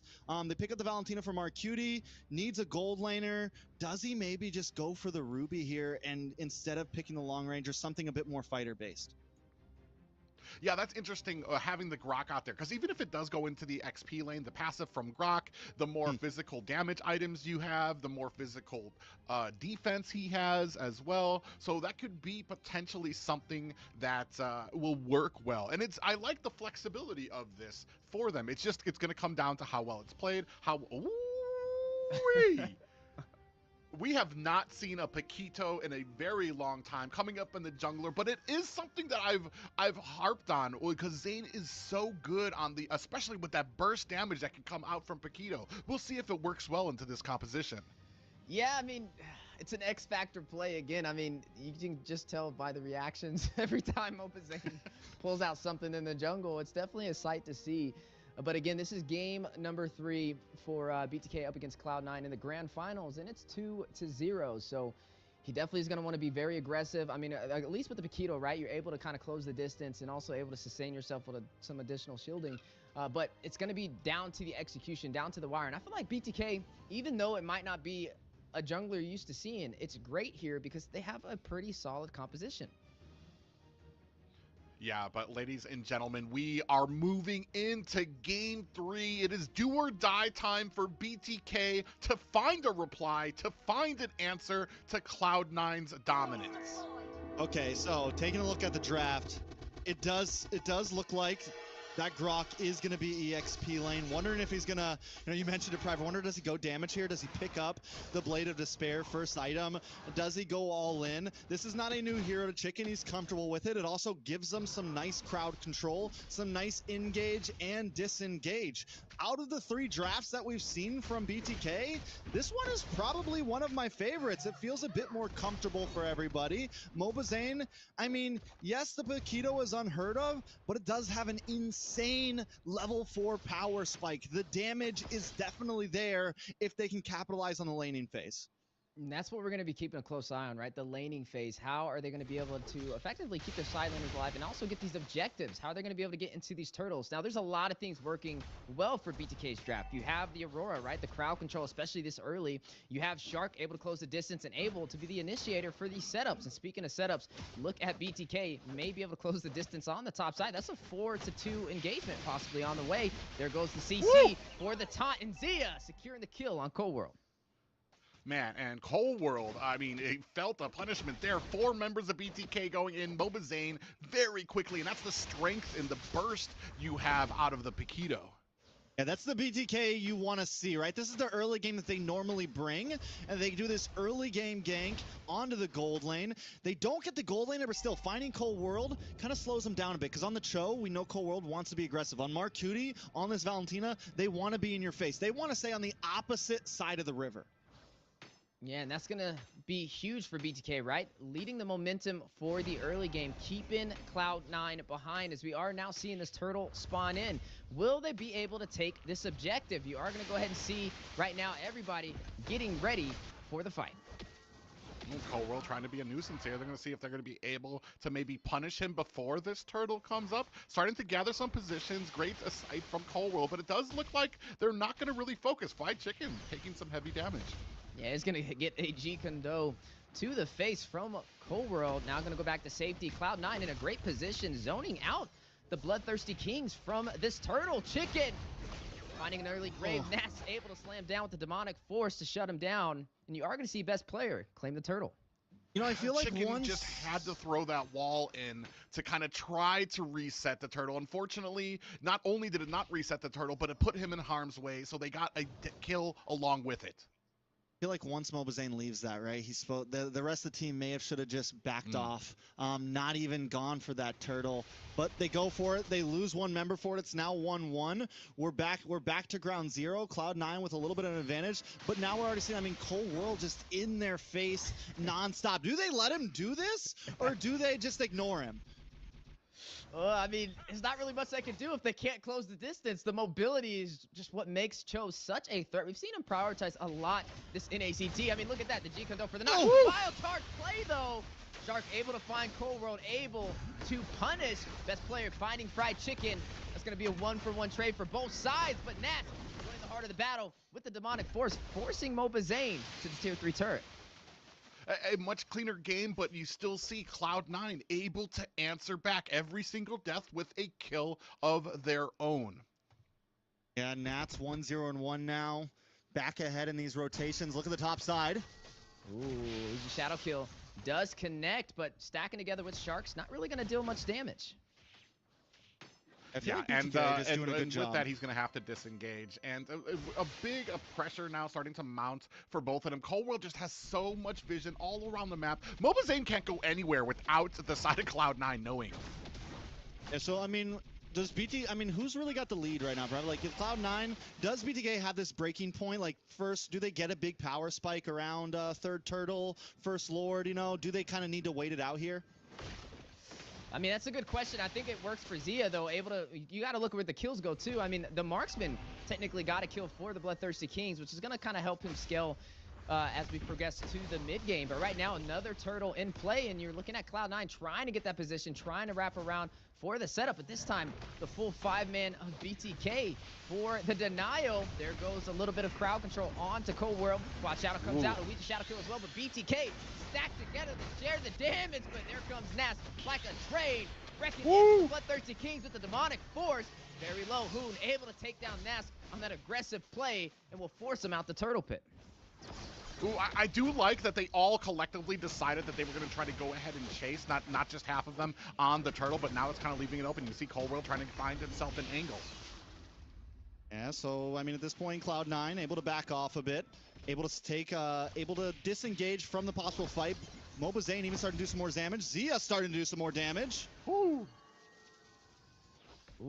not going to lead to anything, though. Able to get out with a sliver of HP. Yeah, and right now I want to say a much better, much smoother game for BTK. Don't quite have the gold lead just yet, but they have the vision, even with Cold World basically dancing around. Oh! Ooh, Flicker wild charge play, but Basic outmaneuvers the 2v1 and Cold World joins the party.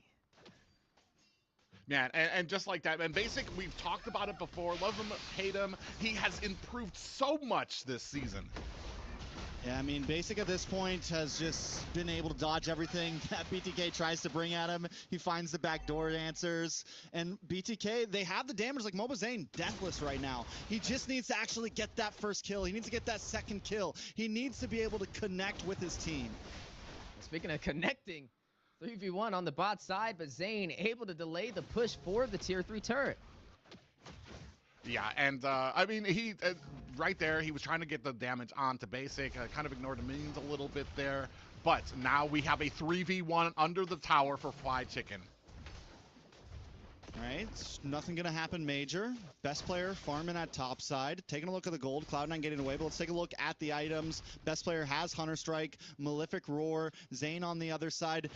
Has Hunter Strike, working on the next one. Maybe going into Endless Battle here, get some true damage off. On terms of tanks, Cold World up against Shark.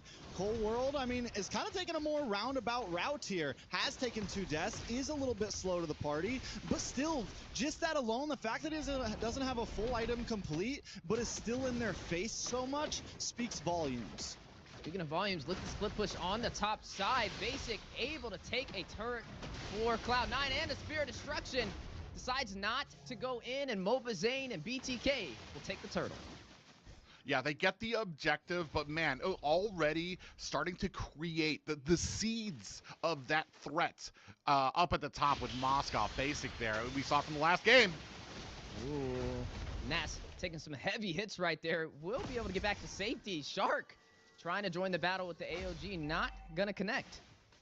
Yeah, but at least does kind of create space for his team so that Cold World doesn't try to force down another big response pick. Zia also now getting some offlane towers. So BTK running smoothly right now. Even though they're behind in gold, they're winning out on turtles. They're able to at least keep up in these fights right now. And their composition is only going to get stronger as this game moves forward.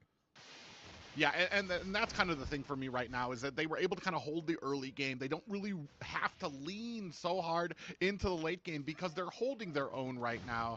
And a much better draft, a much more comfortable BTK. But man, you can't say enough about Cloud9 when it comes to some of these interceptions. When it comes to kind of getting picked off, there's always a reply coming out. Speaking of replies, Chicken on the top side, numbers not in his favor. And Cloud9 quickly pursuing. There goes the wild charge. A last second save. Will be able to go back. Nat's not able to close the distance, and Chicken able to sustain himself. I'm not going to lie. Discipline coming from Basic. I expected him to go forward into there. Speaking of forward, the way the Dragon and the Force combination, Zane able to outlive 2 ultimates, and back to the base he goes. I think at this point the Aurora pick is it could be the big trade pick as these games move forward. If BTK is able to win this game, that Aurora, whatever side it's on, has been detrimental to how these teams can play it out. Hoon has been able to pull off some big saves, been able to output damage the same way that Mark Cutie was doing it before. Yeah, the name of the game is CC here, especially when it comes to some of these like frontal assaults coming from both of the opponents here. They don't really have a backline dive. Ooh, comes in with a kick. Yeah, both sides trying to set up for this Lord. Is still surprisingly 10 minutes in, 3-3 on the scoreboard. Definitely playing for these objectives, but with this objective on the table, who will be able to turn it in their favor? I mean, I don't know. With right now, BTK doesn't want to try to play slow around the Lord. They always seem to want to rush it. Let's see if they can pull it off. Yeah, Cobrone taking some damage, able to sidestep the wild charge from Chicken. A little premature right there, and now buys Cloud9 a little bit of room in the Lord pit. Yeah, and the Lord reset here. Both teams are looking, I want to say Cloud9 a little bit more comfortable in there, looking to try to start a fight here. Goes in! With the quad shadow, Ouija shadow kill as well. Not going to deal the final touches on to Shark. That's going to be a lot of utility baited out. That'll buy BTK some time for that Lord push from Cloud9. I mean, Lord's still up, right? Lord's still sitting. It's still first Lord. Both teams taking their time. A little bit of a dance going. Both junglers going back to get buffs. Best player's gonna need the purple. Another big Frigid Glacier comes out, so that's 1-0 down. But look at Zane. I mean, we question the Bakito, but the damage threat is definitely there. Yeah, but look at Basic on the bot side. Ooh, yeah, he's trying to get that split push in while the team is fighting out here. Yeah, you're going to see the demonic force drop down. Mobazane able to claim the Lord for the Bloodthirsty Kings, and Basic yet to find a turret for the trade-off. There goes the Luigi Shadow kill and the quad shadow. Best player trying to go back to safety, but going a little bit to the wrong direction. He should be okay, though. He should have the quad shadow in time. Basic will take the tier 2 on the bot side. Was it worth it, though, right? Like, do we think the tower was worth the Lord? Depending on what BTK gets here, that's when that question will be answered. Yeah, and this is kind of something I brought up before about some of the early games from Basic. It's like, yes, the split push can be viable, but is it always viable when they probably could have used him for some of those fights? Yeah, and right now you are seeing a great push from BTK. With that Lord on their side, will be able to maintain the pressure for the advantage at the 11-minute mark. I mean, so far it's been viable, right? Like, so far it has worked, but BTK needs to take advantage of that, right? They need to know what's happening, and that's when they rush the Lord, which is what we saw last time in this past Lord. So maybe that's the real answer. And if they can time those moments right, then they turn it into not being viable, right? Yeah, and that's the biggest point there when it comes to not being viable. But, I mean, they're doing such a great job here right now. Still kind of hanging behind when it comes to the gold lead, but the macro is on their side.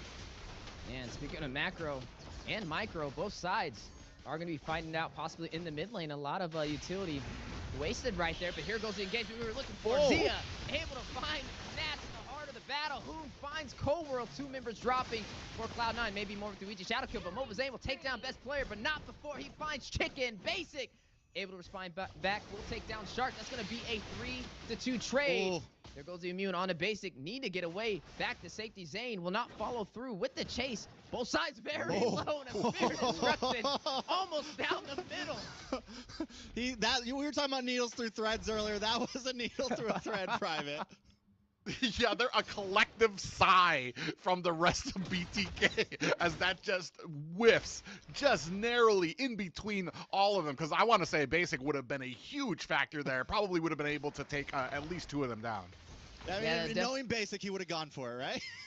Yeah.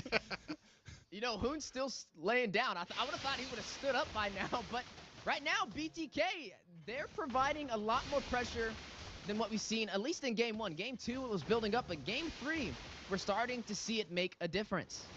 And, you know, best player just locked in another item. He's 3-1-1. We're starting to see that damage start to really work out for best player. He just got a couple kills. Yes, the big trade happens, but it is starting to happen. The pressure into the backside is becoming worrisome for BTK. And even though BTK does seem to be winning out, at least getting the extra kill in these fights, there is still a lot of threat, and they have to play correctly. And right now, Cold World doing a great job trying to bait out abilities going into some of these pushes. The rest of BTK looking to go ahead and start on this objective. Yeah, and I mean, the difference with this one, though, is you are going to see Basic possibly for this engagement, or is he going to go in for the split push again? Last time he did it, he was able to take a tier 2. Yeah, I mean, so at this point they dance, and for the first time in several games, we're seeing the dances be a little bit slower, right? They're playing more around the Lord. They know they need control. Take a look at that bot lane, but wait, conceal play. Yeah, they saw Shark very low. They decide to engage. Wild Charge connecting from Fried Chicken. Only going to knock up Basic, though. He will respond back, taking down Chicken. Best player finding Mobazane. The turnaround play with Luigi Shadow Kill. AOG. Shark trying to get away. The way the Dragon stopping Zia in his tracks. Nats able to find Zia, able to find Cold World. Nats getting the double. Finds Shark, and Basic will find Zia. A full wipeout. Cloud9 able to sustain themselves again. Takes down the Bloodthirsty Kings. 16 seconds left on Fried Chicken. They might be able to push this. Hey, you wanted Basic in the fight? Well, now he's in the fight, and he's making things work. Yeah, and right now, looking to try and secure a game number 3. Flawless series so far for Cloud9 and BTK, yet to find an answer. Victory! What an amazing turnaround. This is what man, yeah, Trex absolutely hit the nail on the head there. Basic joins the fight, online there, and absolutely cleans up there to be able to turn it around. And just like that, with 15 seconds left on the death timers, Cloud9 very quickly, very decisively able to get their 3rd game. I mean, they found that moment. They knew it was coming. The damage was getting more and more with best players, getting more and more with Basic. And once they saw the moment, they claimed it and just turned it into a roll, man. I mean, in a matter of seconds, everyone on the side of BTK is gone. And like I said, taking a look at these items, best player picks up that BOD, right? And that's when the damage, I mean, that Uji Shadow Kill was on, I think, 3 or 4 members, and it was still chunking them all down just low enough that all Basic had to do was throw out the Spirit of Destruction, and it was a game. Yeah, and a well-deserved victory for the side of Cloud9. A little bit of a punish from BTK's push last second, and some great execution for a secure of game number 3. And this is going to put BTK in a very hard situation, because right now, effectively, they have to win 4 games in a row. Yeah, exactly. I want to repeat that. They have to win. Have to win. There is no more options for them right here, and they have yet to be able to find an answer. Cloud9, when it comes to the draft, when it comes to knowing their power spikes, when it comes to having that pressure all over the map.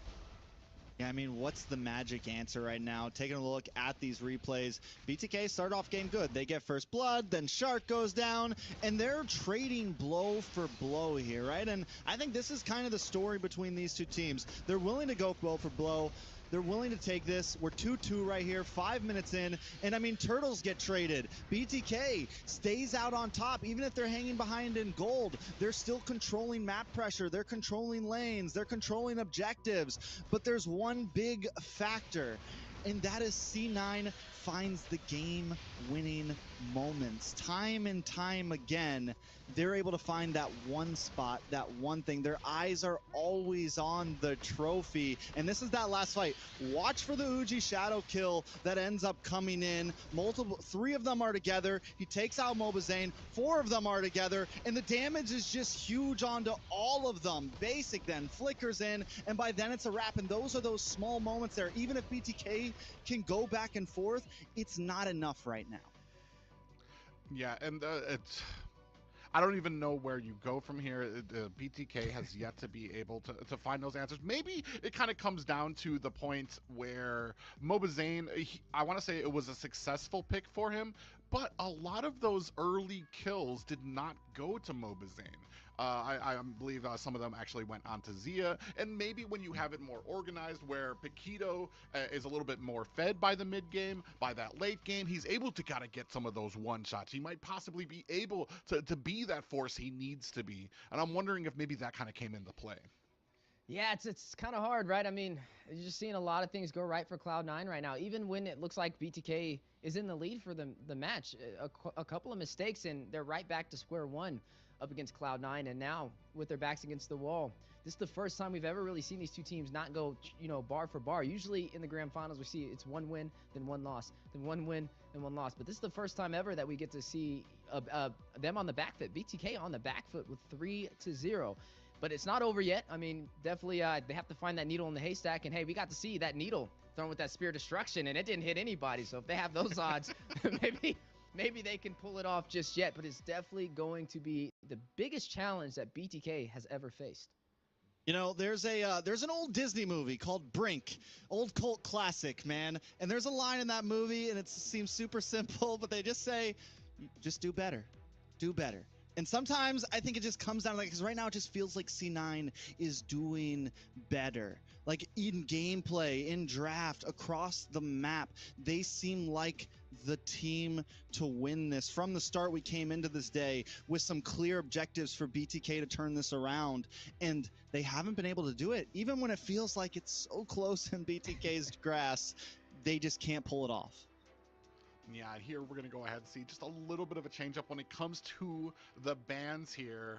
This is game points. I'll go ahead and repeat that out. Game point for BTK. They need to get this victory over Cloud9, who has come and they have performed. Yeah, I mean, yeah, match point, like you said, it's going to be very hard to kind of pull this one off. And I wonder, it's like, yeah, the draft wasn't something we traditionally see, but I mean, there was a lot of moments in that game where BTK had the advantage. So I think it's even boiling down to what's actually going on in the game, and not just specifically in the draft, but there are some things that have yet to find answers to. The phobias, for example, we got to see Nas on this several times, and we haven't really got to see Chicken with a good response to go against it. And, you know, they're letting them take it, which is a little interesting. On top of that, there goes the phobias again. And every time they pick it, they've won. Yeah, I mean, it's true. I think it's sitting at, what, 100% win rate at this point. Yeah. It feels comfortable. And speaking of that, it's like, you know, throughout the season, Nats has been good. He's played a good part, but I feel like the team is playing. I mean, I feel like every time we see C9 play, they're playing better and better and better and better. Nats now has been so huge in these past 3 games, from the Cho to the Phobius. He's been a pivotal member in the team. Mark Cutie as well gets the Aurora, which we just know how that's been doing. Cole World plays the Cho last game. I mean, it's just all of them, man. Basic, best player. C9 are definitely monsters right now. Yeah, it's just amazing to see how much that these players have grown in North America. Like we talked about when it came to some of the first NACTs. Even Cole World, who used to be, I believe, the marksman for The Simpsons at one point. He's been a part of some of the top teams in North America, finally now shining through with Cloud9. Ooh, BTK gonna go ahead, pick up that Moskov, take it out of the hands of Basic. Yeah, and you know, it's interesting. I mean, BTK, they're definitely focusing on getting Zane his jungle up front, right? They're going to pick up that Julian, and effectively when Zane's on the Julian, they do win a little bit more often as compared to the YSS and the Bakito. So we'll have to see how that kind of works in their favor. But with this Moskov, I mean, they have some great late game damage. They have great split push potential, and they also can traverse across the map to join those engagements with the Spear Destruction. So it's definitely a step in the right direction. Yeah, I mean, we'll see where it goes from here. Ban's coming into second phase, targeting down on to Shark. Tigreal taken out. Maybe a Grok ban next. Maybe a Cho ban. Really just focus down on a Shark. Definitely could be clean. On the side of BTK, we just probably clawed last here. Just try to zone down on a basic. You took the moss off. The hair's gone. If the claw's gone, you really kind of limit down. But even basic, he showed depth, man. He showed that he has plenty of options and plenty of play styles. Yeah, and I'm wondering, you were talking about maybe they're going to take Claude off of here. Cho's already out of the mix by BTK there, so we don't have to really worry about seeing that. The one thing, though, I'm kind of wondering is what we've had a problem with when it comes to facing this Aurora is getting behind the lines. You can't just run straight through and expect to make it through that much CC. Not just that, we talked about it too, Nats is... dare I say, disgusting on this Phobius. Phobius itself is already one of those top tier pickups, especially when it comes to the team fights. But then put it in the hands of Nats, who's able to rotate early, who gets in there very quickly. That front line of BTK is going to be a problem. They're going to need to find a way to get to the back without having to go through these two.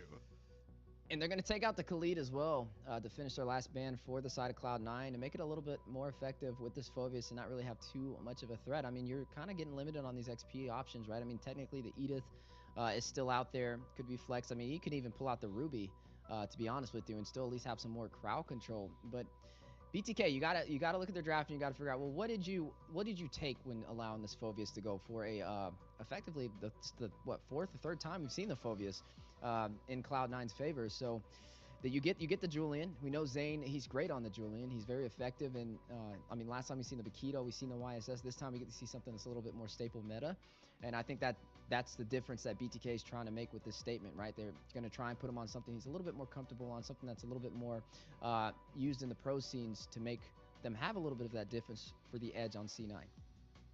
Basic gets this carry though, which we saw how well it worked last time. This time there's no Cho to really like capitalize on the speedy light wheel. There's no big knock-up CC, but my guess is Cold World gets something similar to that. Something that can buy Basic enough time to just shred anybody down in, you know, a half a second. So on the other side, BTK still needing EXP lane in Rome. Yeah, yeah, you nailed it on the head when it comes to like they don't have the Cho there, but they still have a large amount of CC that Mark Yudi can output out there as well. And then it comes to the point that you have that front line with the Phoveus, with the damage that can come out from the Nolan. So maybe you don't even need to just sit there. You can just be like the person who gets that finishes the job, so to speak. Cold World gonna go ahead, get on this Lolita, as on the side of BTK, we scoop up the Ruby and the Edith. The Lolita is a little interesting because, I mean, with the Numeon Blast, you technically can get knocked up with the Earth Shatter, with Ruby, with all those hooks and the crowd control chain combos that she provides. It will be a little bit tougher for Cold World to kind of pull that off, but we'll see how that steps in. Now, when I'm looking at Cloud9, they have some great early game pressure, right? You have not only the Nolan, we've seen how effective best player is, especially with these assassins. You have the Phoveus, who's usually top of the tier inside of the XP lane, but he's going up against Chicken, who is going on that comfort pick Edith. So we'll have to see how this plays out. Well, ladies and gentlemen, we are at it. Game point for Cloud9. BTK scrounging for an answer, for a reply, something that can get them back into the series. This is Game 4 of the NACT Fall Season Grand Finals. Game 4, match point. Mobazane finally gets the Julian, finally has something a little more comfortable, I think, in the hands of him. Will it be enough? You know, you mentioned the Lolita, Wheezy, and I kind of like it. Like, yes, the Numeon Blast is going to be hard to hit, but also you get this Bulwark to deal with Zia. You get this Bulwark to deal with the primal wrath from Fried Chicken. You just have some answers, right? And not only that, Cold World's known, and Cloud9 is known for attacking from angles, catching a team off guard. And if Cold World can kind of sit in a bush and wait for the right time for that Numeon Blast, it could definitely be huge, paired up with the Frigid Glacier, paired up with Nats, paired up with the rest of the team. And we're going to be watching out for that, especially when this first turtle spawns in, to see how both sides decide to engage. I mean, even Zane on the Julian, right? Technically, it's an early game jungler. I mean, he can be very effective. Doesn't even traditionally have a true ultimate, but able to enhance his skills entirely to add more to his kit. Yeah, and that kind of leads to a lot of the early game that can really benefit them. Cold World actually takes a lot of damage, while Mobazane inside the enemy's jungle here, trying to refuse some of that farm to the side of Cloud9. Yeah, so now at this point, Cloud9, I mean, they don't have to rush this, right? They have decent late game potential with Basic. Best player's going to scale, and there goes a big Fracture, already putting fear into BTK, forcing them a little bit out bay. We need to see that same type of aggression coming from BTK in the next minute or so to at least put some pressure on either off lanes, mid. Someone has to feel it. Yeah, and I mean, we need to see how Zane kind of plays his objective. You've seen some early rotations. Look at him. He's already on this turtle. But Cloud9, they're grouped up, looking like they're going to look for a possible counterplay. Yeah, they're definitely wanting to catch Shark or somebody rotating through that mid L bush before this objective happens. And it's been the name of the game for Cloud9. They have been so great at setting up these objective fights by finding these pickoffs, by finding these kills onto BTK. So Turtle goes over to Mobazane. BTK feeling confident, feeling comfy. They take a gold lead, which in previous games, even when they got a Turtle or so, it didn't translate to a huge gold lead. Normally Cloud9 did very well at kind of just outmaneuvering them on the map to make sure they stayed a little ahead in farm. So BTK with a nice advantage right now. Yeah, and you got to ask the question, what was Cloud9 doing when allowing BTK to take this turtle? I mean, they didn't technically find a trade-off. They didn't get a kill. They didn't chunk into any of the turrets across the map. And so pretty much it was a free turtle to the side of the BloodThirstyKings. And now a little bit of a punish on the bot side. Cold World taken down to about 75% HP, but able to sustain himself. Well, when it comes to the question of what they were doing, I want to say that they just didn't have vision. They didn't know where they were, and they don't like this early fight. They aren't trying to take those 50-50. They're looking for guaranteed fight wins, and they're going to be looking for a little bit of the power spikes. They've been so good at knowing when those spikes come, knowing what fights they can take, and kind of backing off from the fights that they may or less, maybe not too confident in. So at this point, when does the balloon pop, right? When does the ceasefire end? When does somebody finally make the move? Cold World can't be as aggressive as he was, you know, on other heroes. He's on the Lolita right now. He has to almost play either more ambush or response, right? Try to time that Numenon blast at the perfect time. So I feel like Cloud9, it's one of the reasons why they didn't go for that, you know, didn't try to force that first turtle. It's one of the reasons why they're kind of playing more on their side of the map. They kind of want BTK to come to them. So does BTK, you know, bite the bait? Do they win out if they go for the engage? Or do both teams just kind of play this waiting game? Yeah, and right now we're going to kind of see how this plays out. I mean, without throwing a punch out first, especially allowing that turtle to walk to the side of BTK, not finding a trade-off, you can only do that for so long, especially against a team like BTK who thrives on taking these early game objectives. And right now you're seeing the next turtle spawn in, and Chicken already pulling the aggro, Shark and Hoon getting in position, and Mofazane possibly following up after this jungle rotation. Yeah, he is. They're vying for a position right now, looking for an angle. You see best player still keeping vision. NACT doing a great job playing this front line. Who's the front line? Hoon able to take down Cold World. No Numeon blast for Cloud9. Best player may be next. Retribution comes out from Zane, though, trying to stop best player. Zia will find Basic. You're going to see Fried Chicken joining the party. Demonic Course, there's that Phobius we've been talking about, though. Chicken very low. Marcuti able to shut him down. That is going to be a 1-for-1 trade, but Mofazane does not have the Retribution since he used it on best player. Yeah, that hurt right there. Just going for Nats right there, and this man is dunking and dunking. There's two of you on him, but you're not able to get the kill, and then they kill one of yours. That is moral breaking. Not just that, but I want to say they kind of did very well in that fight. Were able to find 2 kills there, but end up losing the objective. They have to push back because of that Retribution. Not the play you want to make at the end, and an objective is on the line. Yeah, but Zia able to take the turret on the bot side, so there are some answers still working in BTK's favor, effectively finding a trade for that turtle. I mean, they have a turtle of their own, so it's not the hardest loss. I would still say BTK is still in a good position. They haven't lost a turret so far. And Mofazane does have Bloodwings in.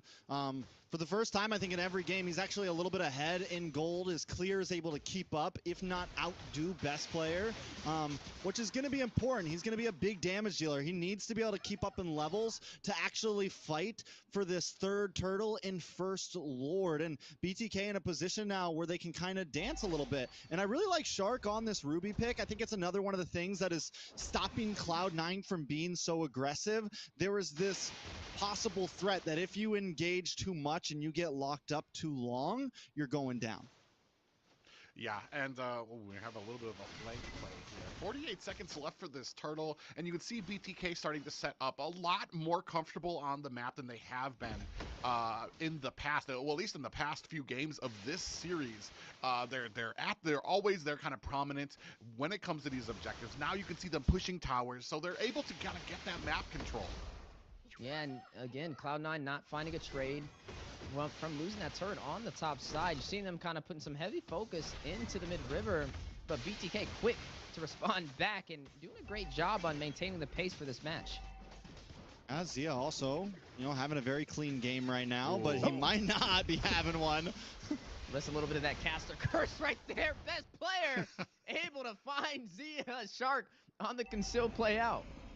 All right, I'm just going to stop talking now. No players' names are coming out of my mouth. Dang you, Trex. Cost Zia. Mobazane able to go ahead, find himself that turtle, though. So they are able to kind of match it up with something, still maintaining a slight gold lead. I want to say this is the first gold lead that BTK has had this entire series. A little unfortunate, though, as Cloud9, Basic, doing a great job on trying to equalize this economy, is going to be able to take that tier 3 on the bot side. There goes a retro play, though, from Zane onto best player. Not going to really be able to stop him, though, and he's going to be able to defend the tier 2 turret. RQD also takes a nice chunk of damage. Honestly, like, it still feels very down the line. BTK up in towers, but I'm wondering, once again, when does the balloon pop, right? When does the team just go all in? Or is this going to get dragged out into First Lord until both teams are forced to go all in and make that big 5v5 happen? Taking a look at the items, back to Zia. I'm sorry, but I got to mention you. You almost got your DHS in. It's almost the Holy Trinity, but Numion Blast does miss out. BTK able to disengage. But yeah, right now, Zia might actually, I wasn't able to check basics, but I think he might be ahead of basic right now. Yeah, and I want to say that they're doing such a good job of kind of angling, keeping the pressure on different sides. You can see Zane off by himself. The rest of the team kind of split up very well to make sure that they're maintaining the pressure on the rest of these lanes. But the big engagement, not too much. Shark does kind of ward it off. But I want to say the big engagements, the big call will be when we open up these mid towers, when we really open up that jungle for the opposite team. Well, you know, Trex, he's raising the question, when does the balloon pop? And I'm definitely thinking that balloon is going to be basic, right? I mean, he's on this carry. The later this goes, the more core items he'll be able to stack up, and effectively the harder he's going to be able to hit. So BTK definitely wanted to continue putting on this pressure, but they're doing a really great job so far. We got to see how they kind of play into this Lord, right? If they can take this Lord, then effectively they should be able to take that tier 3 turret in the mid lane. They're going to start the engagement nice and early. The knockup on the Cold World. There goes Internal Guardian dropping down as well, but he's able to sustain himself, and now that's going to be a couple of utility wasted for the side of the BloodThirstyKings, and the Lord still intact. Yeah, and that's the point, is you wasted so many utilities to kind of go on the Cold World, don't get the kill, and now you have none of your ultimates left for this objective. Oh. They go in. There goes a flicker play, though. A little premature. Numion Blast only going to stun one. That's Chicken. Caught in his tracks. And that's a good read from the BloodThirstyKings to create that separation, baiting out some of Cloud9's utility and effectively winning over this Lord. I'm telling you, this Ruby pick on Shark, man, it is doing the job. And not only that, Zia's having a good game. Overall, the team, and maybe it's the Julian too. Maybe it's Zane finally getting on the Julian, not having to pick up a Paquito. But either way, BTK just feels like a slightly different machine in this game. They feel more comfortable. They feel the ability to dance. They feel the ability to move. And it just seems like a lot of these fights are going into their hands easier than usual. Yeah, a lot easier than usual. They're starting to put the pressure onto all of the lanes. Lord pushing at bottom. Hoon finds himself a tower. And the split. Look at the split right now between the team. Zane's up by himself over there, able to get those split push. And I was actually worried about the split push coming from best player here. We've seen it before on the Nolan. He's able to create that pressure to where BTK can't answer these fights for like 10 seconds more, or the side of Cloud9 is going to be able to kind of find those angles. And speaking of angles, able to connect with the I'm Offended play. Mobazane finding Cold World. No Numion Blast for Cloud9. BTK looking to punish Zia. Joining the party finds Nats. There's going to be 2 members falling for Cloud9, and BTK not losing a single member. And even there, we see Nats come in, tries to use a demonic force, gets stopped by Shark just for enough time for the team to burst him down. Cloud9 has to be careful about how they take these fights. Yeah, go in. There you see the Prada Ice be activated over there by Marcuti. A little bit of a window for opportunity, and they're gonna take it. Look at the base crystal minions quickly dropping. Cloud9 members starting to spawn in. Nats now joining the party. They don't have minions in range for the base crystal, and BTK will disengage. Ooh, I mean, you live to fight another day. This game is still firmly in BTK's favor right now. A 7K gold lead for them. Only one more high ground left for the side of Cloud9. A very different game than we've seen from the first 3. Yeah, very different, very different game. 7,000 gold lead for BTK. Even in the past, when they were winning out in fights, they were normally behind in gold, but this time it is completely in their hands. And they have some picks that are actually countering Cloud9 this time. They have some picks that are actually answers. Even Marcuti, not those Frigid Glaciers aren't as important, right? Because the rest of the team can't dive in on top of BTK when he lands them. Taking a look at the items, Mobazane almost completely stacked out. He has a 2K gold lead, a little over a 2K gold lead over Best Player right now. Luckily, Best Player has hit level 15, so he can at least retry along with the best of them, but it's not going to be easy because he has to get on a Noland. It's not a Hayabusa where you can just, quad shadow in. He has to get pretty up close and personal, look for that fracture play, look for that steal. Yeah, and it's not going to be the easiest setup for Cold World as well. I mean, we haven't really get to see too many of those Numion blasts hit the mark. I mean, a couple of times we may catch Chicken, may catch Shark out of position, but not finding the setups that Cloud9 can make the most of. Speaking of setups, Nat's forced to join the battle. Taken down by Hoon, one member falling for Cloud9, which will give BTK the advantage for this Lord play. But Best Player, Marcuti, Cold World, Basic, they're not going to let it go for free. They're going to continue to engage. There goes a big Numion blast. That's a Hoon. Best Player finding Zia. That's going to be another kill. Mobazane able to find one as well. Zia will fall. The ADC no longer standing for BTK. Hoon able to find Best Player. Zane finding Basic. Retribution in BTK's favor. Should be able to secure this Lord and able to win that trade, but they're going to go in. I think they're going to try and close it out. They're going to try and take match point away from Cloud9. There goes the knock-up, the stun, and Marcuti will fall. Nas left alone all by himself, wondering, how did I get here? And BTK will reign supreme and secures game number 4 against Cloud9. Yeah, if you thought they were out, you don't know BTK. Still signs of life showing up in this. When it comes down to crunch time in game 4, they find a victory. Yeah, I mean, it took long enough, right? BTK finally putting a point on the board. For all the BTK fans, it's just 3 more to go. Just 3 more to go. It's they've done the impossible before. But let's talk about the game that just happened, because BTK, I think, for the first time in the past 4 games, they drafted cleanly. They counterplayed. They moved around the map. They didn't force fights. They knew they had control, and they actually played a textbook game, in my opinion. Yeah, able to turn this around. Who would have thought, right? And overall, just a very good draft. A little different than what we've seen in the previous games. Zane running on something that's a little bit more staple meta, and not only running on it, but, I mean, look at the MVP, right? He's just doing a great job on that Julian, and this is definitely making a major difference in being able to secure these games over Cloud9, who usually has been in control for the early phase. Yeah, and especially against the composition we were all kind of gritting our teeth at, the Phoveus, the Aurora, that Cloud9 has been so successful on in the past. And we were wondering, I mean, BTK is not prioritizing it. They do get the Julian, but they give up some very, very strong picks here. But I want to say the answer here, Shark, on the Ruby, just was that little ingredient that was needed for BTK to really have the offset, to really kind of take the punishment to the side of Cloud9. Yeah, I think the Ruby was the key piece there, and I think as they move into the next game, could be another very important slotted pick for them. Shark played amazing on it. Not only did he play great on it, but also it was just a great answer to the Phoveus. It was a great answer to the Best Player, to anyone that really wanted to try to get up close and personal, and even Basic on this carry. It's a close range marksman, and he couldn't really bob and weave the way he wanted to with Shark on this Ruby, hanging out in the team fights. Yeah, just a great counter over to Lolita as well. I mean, Cold World not able to find those angles with this Numion blast. It's huge, right? When you don't have the set potential, your team can't follow up, and that's going to help BTK win these engagements and these team fights, and that's exactly what we've seen happen. I mean, this was a pretty early finish from them as well, right? Every single moment of this game, it just seemed like they were in total control. And even in that last play there.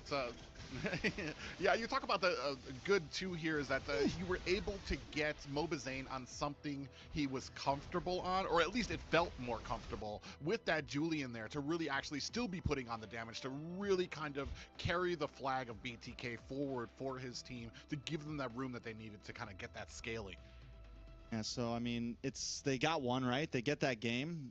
Do they just continue on the same streak, or does C9 let them do that again, right? Because they had answers to the Julian before. They've been able to kind of work around Zane with that. BTK still is not out of this yet.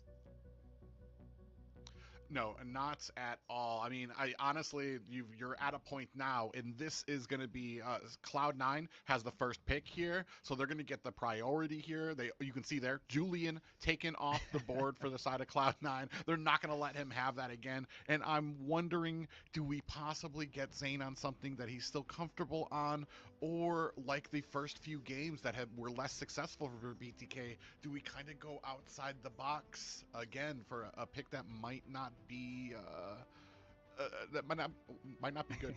I'm just gonna say. There's only one way to dish that one out. and honestly, there goes thinking inside the box, and that's been the same strategy for Cloud9 this entire game, just going with staple meta, right? They're going to go ahead and pick up this Phoveus yet again. Now, it wasn't as profitable last game, and I wouldn't really say that was a Phoveus issue. I think that was just more of not having a roamer to be able to get the setups for the team to make the most out of. When you don't have the set potential, effectively, a team like BTK, who thrives on the early game economy, who thrives on the turtles and the Lord engagements, they're going to profit. And when you get them comfortable, that's when that light switch flickers on, and that's when they're able to shine the most. So now jumping into game number 5. You're getting BTK a chance to be able to turn this back around. And I don't think they should look at this as, oh, we got to win 3 games in a row. I think they should look at it as just one more game, right? That's just one more game, and that's how they got to play it. And hopefully we get to see this go the distance. It's looking good, though. It's definitely a totally different play style in the last game than what we've seen this entire series. And I definitely think that Zane, he needs to be inside the box for these jungle picks. Yeah, most definitely. I think Nolan could be solid here. We still haven't seen it. It's not like, I'm really surprised he hasn't picked it up, because we've seen him play it in past NACTs. It's not like it's something that's completely unsung to him. C9 though, pick up the Claude immediately. They don't this time want to give BTK a chance to ban him out to where he's maybe they don't want to have to put him on the carry again. Yes, it did work one game, but I still don't think it is an extremely comfortable pick. And when Basic is comfortable, when he's able to get on something that he has a lot of versatility on, the rest of the team does do well because of it. BTK though, take the Aurora. We saw how well it did against the Phoveus in previous games. So both teams slotting up well right now. Yeah, doing a good job of that. The only thing, I mean, I do like this draft, a little bit of a mix-up from the first game that we saw. Now they have the Aurora. They're able to take that away from Cloud9 so that they don't really have to have that huge fear of trying to go ahead, rush in. However, the big thing, the failure that we saw from BTK in game 1 was Shark was able to get show, was able to find those kicks in the super early game, but once it moved on to the mid game, once they kind of fell behind, BTK was struggling to even get Shark to get in there because he was getting bursted down. They weren't able to even burst down people that they found the kicks on. So it's going to need to be a very careful game here. They do have a lot of CC on BTK side, which I do like to see. Yeah, we got to see what's the answer to the Phoveus as well, right? I mean, technically Cho's over there. I mean, it could be flexed over to Chick, and we have actually seen that before, a Cho go up against the Phoveus in the XP lane, so it's not the worst option.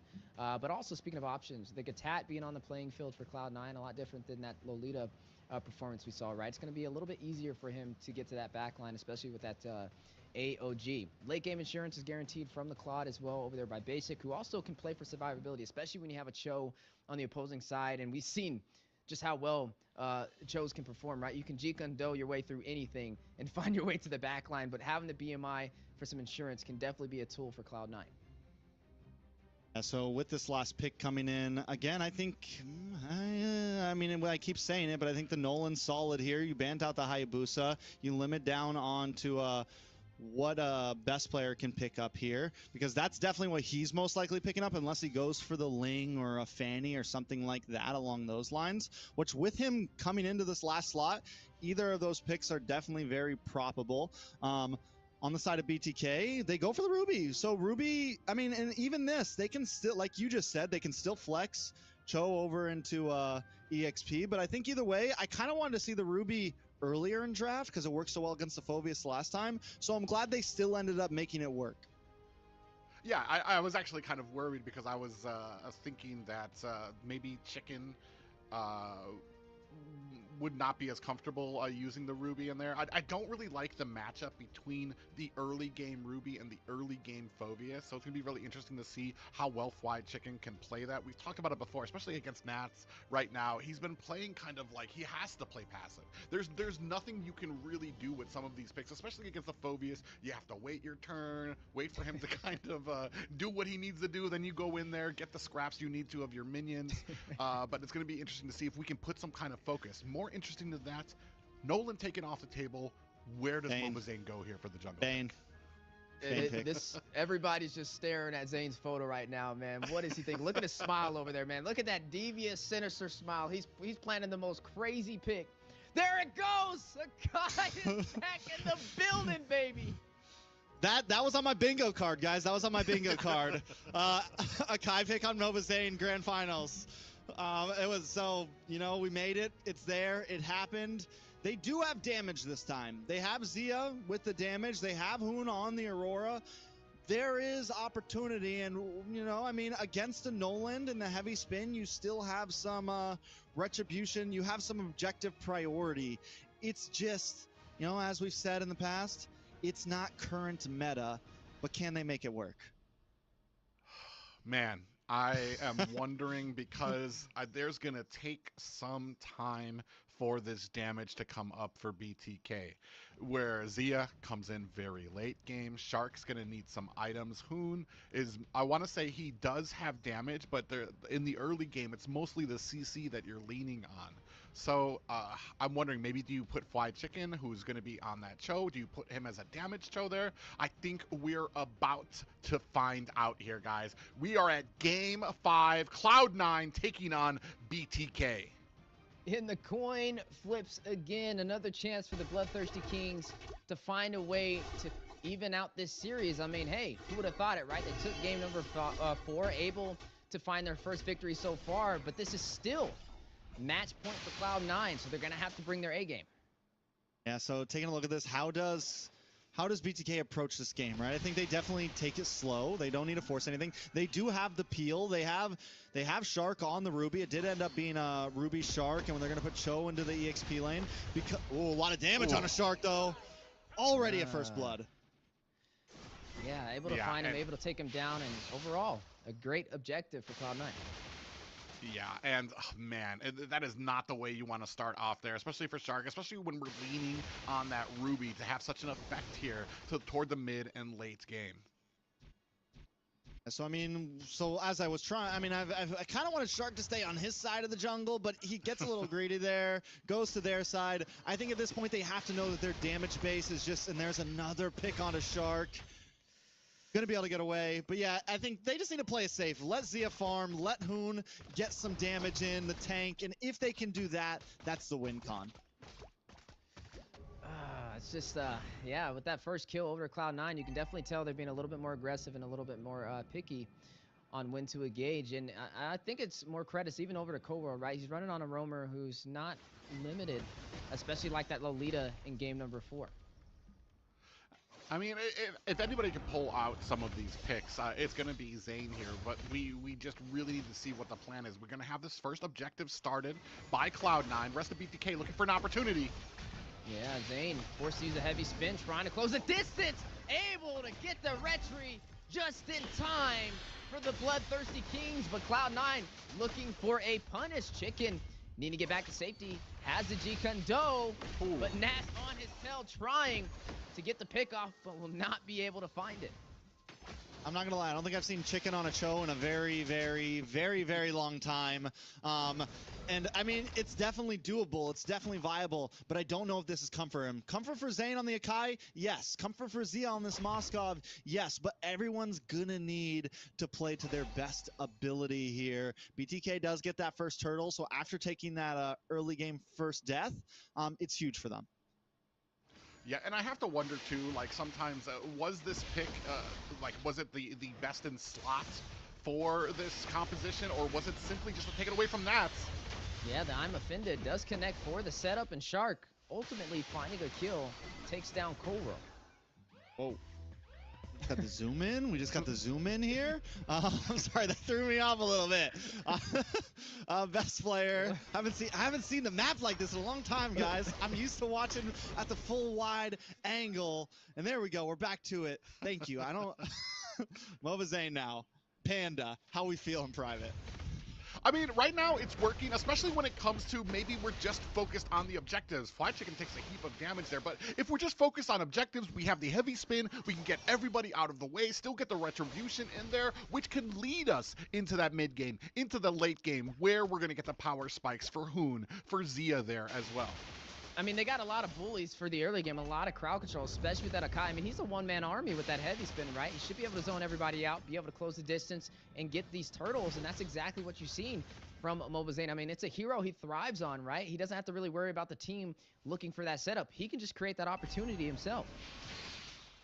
I mean, definitely. I mean, a lot of opportunities created. BTK, they have the crowd control, right? They do have the answers, but it's still kind of a time game for them. And I think it's why they're not trying to force this turtle right now, because even earlier in the very beginning, we saw how much damage best player even doing to a tank like Mobazane. Shark in some trouble, should be able to get away. Nat's being the bully he seems to always be.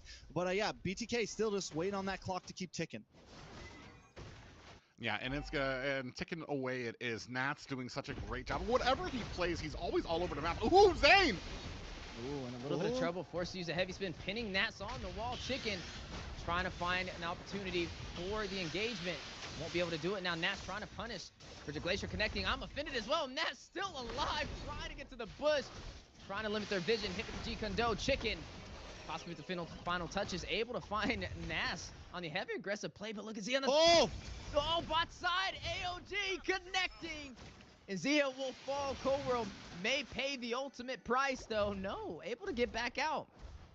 Yeah, I mean, at that point, Basic now gets a tower, Zia goes down, and this is kind of, you know, we mentioned Basic getting on a comfort pick like this, and even if BTK can keep up in objectives when it gets down to Lords, even if he makes a big heavy spin play with Mobazane and steals a Lord, we know the threat that Basic carries on this Claude in these off lanes. Man,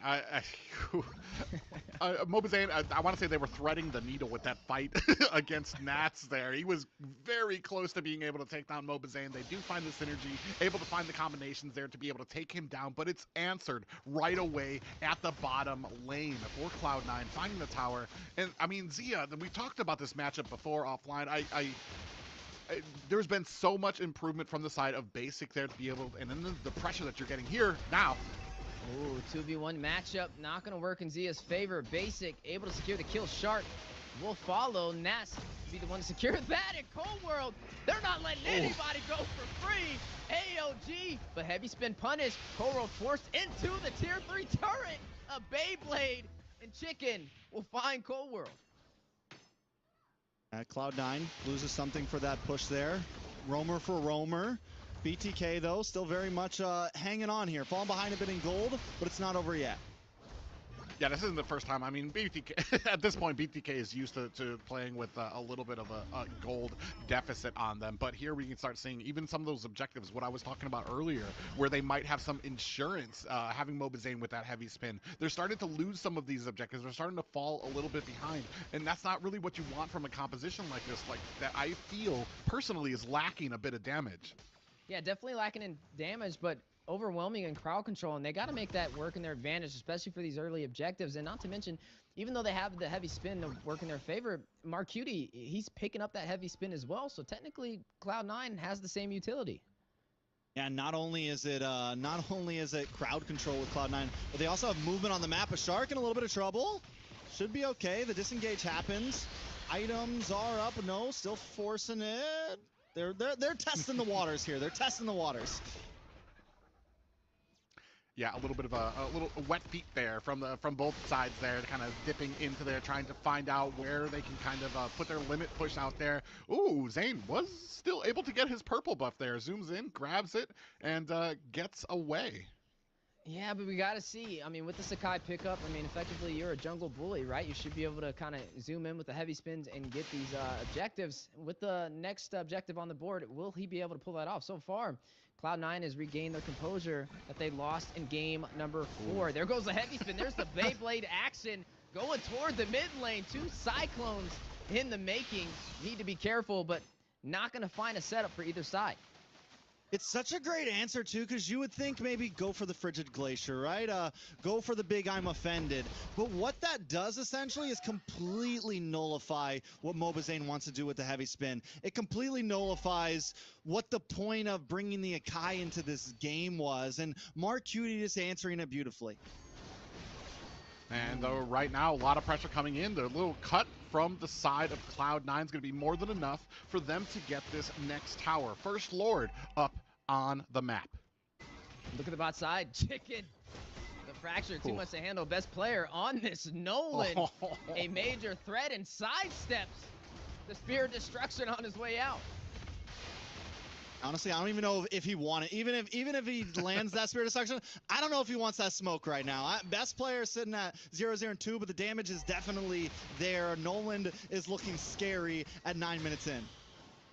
Yeah, and now they're going to go ahead, start putting some pressure on. They need to kind of make something happen here as Mobazane getting locked onto by Nats. Yeah, both sides still finding a way to engage, and right now Cloud9 having a little bit of the upper edge. Shark forced to use I'm offended. Mark Cutie holding on to that heavy spin, right? He's just waiting. He knows Mobazane is going to go in for it, but if he can hold on to it, then effectively he can nullify it. He can cancel it out with the heavy spin of his own. Speaking of Mobazane, down to 50% HP. That heavy spin may come out a little early, but Zane doesn't want to let it go, but he's being punished by Ness. He's going to force it out. There's the heavy spin, which means this should be a secured objective for the side of Cloud9 as Ness, the distraction, and the utility baiter.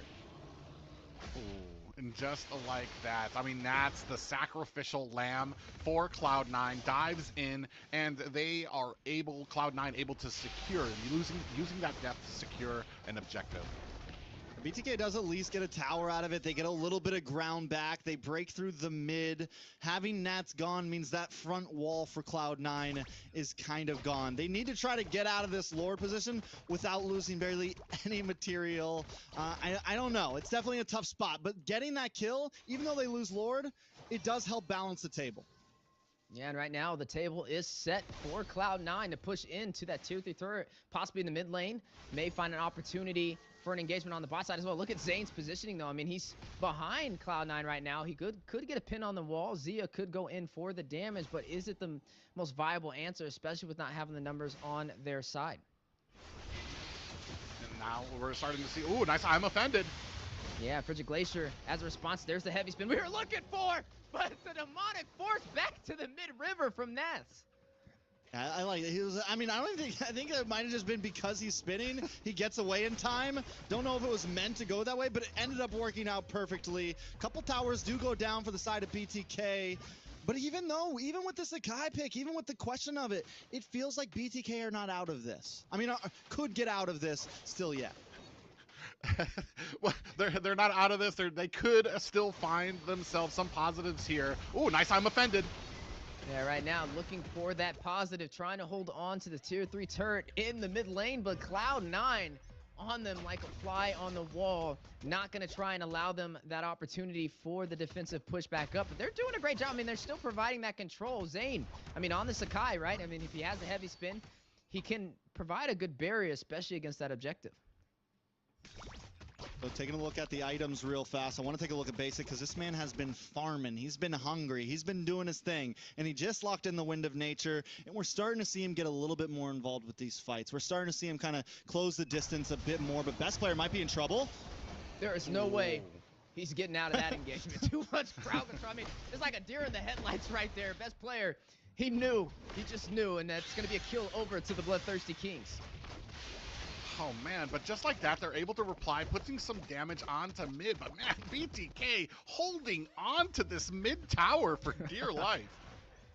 It is the last thing standing. It is the one thing between them and annihilation, but not completely. But yes, we can drum it up. But no, they've been doing a great job. And what that does, if that goes down, Cloud9 just gains complete control. So I think it's very well done that they're able to do this. And C9 are not any slouches. They're not like just letting them keep it. They're doing everything they can to try to take it down. Lord going to be up in just a few seconds with BTK not being that far behind. Oh, big play. Yeah, Best Player caught Out of position, Zia able to get the kill, but wait a second, Nas, Marcuti rushing to the bot side, grabs the I'm offended. Does he go for the setup on Zia? Not able to connect. Zia able to expand the distance back to safety. And yeah, BTK holding on to that tier 3 turret, allowing them to inch their way up the map, taking the tier 3 on the bot side, and now the battle for the Lord on the way. The retribution gets it for BTK and finds Cold World. Zia will find basic 3 members down for Cloud9, and BTK catching their footing. More than catching their footing. The answer, I know there were a lot of doubters, including me, in the Kai right there. I'm not gonna lie, I was kind of holding my breath as that heavy spin was. I'm like, who's gonna get the retribution here? That's about 15 seconds long right now. Yeah, I mean, just overall, just in control. I mean, BTK have taken control at this point, and Cloud9 wants to go for the split pushing. BTK found the answers. In a matter of games, BTK seems to have finally started to pull Cloud9's card. It just shows you how strong that tier 3 turret in the mid lane is. I mean, look how much it's turned this game around. They got him lured. They're able to force them down to their inhibitor turrets. It's a completely full 180 for the Bloodthirsty Kings, and now the play on the way for the bot side. Cold World, Immortality being, no, that's going to be the winner crown. Zia able to take him down, though, with the Lord intact. Numbers in BTK's favor. They're looking to take game number 5. Numbers down for the side of Cloud9. Martin befall. Zia finding basic best player by himself. And BTK looking to win the trade. Best player finds Shark. Gets a triple kill. Finds Moba Zane. But no more minions in play. May have bought him a window of opportunity, some breathing room. And they're able to hold off. Look at the health of the base crystal. 7 seconds for Cold World. That is amazing right now. Like, I can't believe. Oh, this might be it. Oh, Frigid Glacier not gonna buy Cloud9 the time needed, and BTK able to take game number 5 against Cloud9. Ooh, just when you thought it was over, BTK looking like they could pull out a reverse sweep here. I mean, just very well done. I mean, we're still working our way, but BTK, I mean, just with that game right there, it felt like even after they fall behind, they this time had the answers. Cloud9 has been a team that has just been working around everything that BTK has brought to them. But now, I mean, it just feels like BTK is a completely different team, right? It feels like they are coming into this. Everyone is on point. Zia, Shark, Fly Chicken, even Hoon, you know, is just landing those skills and making everything count. Oh, gentlemen, listen to this. We are effectively 1 game away from potentially tying up this series and going to a game 7 again. BTK, every time they're in this situation, they make it happen. Bro, I don't even know what to say here right now. The picks, I was really doubting the damage to come out from BTK through here, but the immense amount of CC that came out from them, able to really control this game right from the get-go. They did lose 2 objectives there. I want to say a great job by the side of BTK to read those situations and know, you know what, let's go ahead and back off. They can have these 2 turtles. We don't need to get it, but when it comes to the Lord, when it comes to protecting our mid, man, they did such a great job. So does this mean now, just when in doubt, pick a Kai? Just when in doubt. I mean, yeah, I mean, people are gonna hate on it, but he made it work very well. Even at the end there, the double man pin. But also, we gotta give some props to Hoon there, man. Man won 0 deaths on the Aurora. He was shining, you know. And Hoon's been in this weird place for me lately. He's been in this place where I'm wondering, like, you know, where's that aggressive Hoon that we used to know and love? And today, these past 2 games, he's been bringing it. I mean, BTK's out here making their own meta, this NACT, and it's definitely thriving for the last 2 games. And as we see some of the engagements from the last match, yeah, definitely impressive. Has the world speechless. I mean, at a moment there, it looked like Cloud9 was in full control, but then again, Mobazane getting the double pin on the wall and them able to turn it back around in their favor has put them in a position to take control of this series, right? I mean, right now, if they win this next game, it's a game 7, which means effectively the chances of them being able to push through is a lot higher than it was in the beginning of the series. well, I mean, that's technically unbeaten in Game 7s right now, so that's what they're looking to kind of bring this to, and this was that gank that we saw onto best player down at the bottom, and it just is such a, this is that long, heavy spin. I was just sitting here like, man, somebody needs to hit that retribution. Did such a great job, and then the final push coming out from BTK to close up and seal the deal. Definitely felt like one of the longest heavy spins we have ever seen. It was just going on and on and on, and I'm sure Basic felt it. And even here in this last push, Basic just not really able to get in there. He has to wait for the heavy spin to finish. He has to watch out for the Frigid Glacier.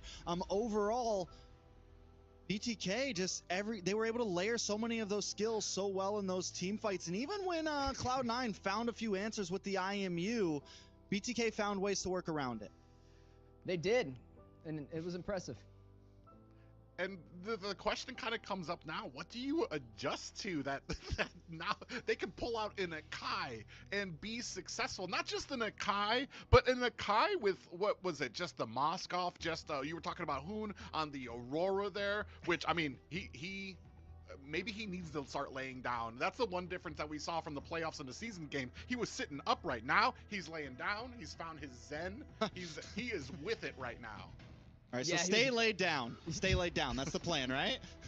He's meditating, right? He's channeling his inner chakra and ready to deal some massive damage and punish Cloud9. And so far, it's been very effective. Not the way I expected this series to go at all, right? I didn't expect to see a YSS picked up and put into the goal lane. I didn't expect to see an Akai jump out here.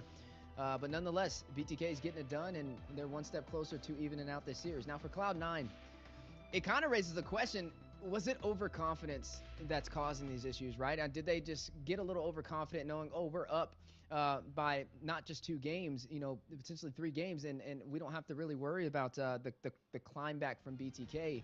And that overconfidence is starting to rain back on them now. I feel like they can feel the pressure now. They didn't feel it before, but it's definitely there now. And last time we saw BTK, they finally won on red side.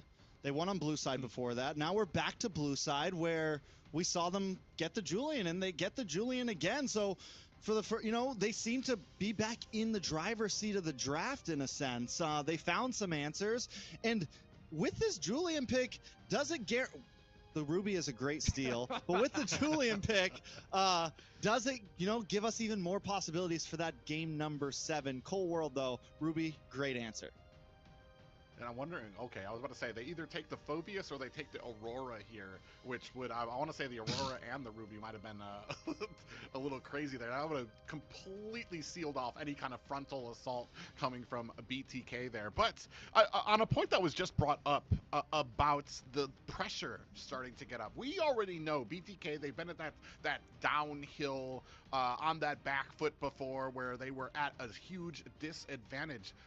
I don't know that Cloud9 has ever been in a position. Nobody's ever pushed them that far to where they've starting to come from behind. You've got 2 games now for the side of BTK here. And I'm wondering if maybe that's going to start affecting Cloud9, if that's going to be something that comes into play.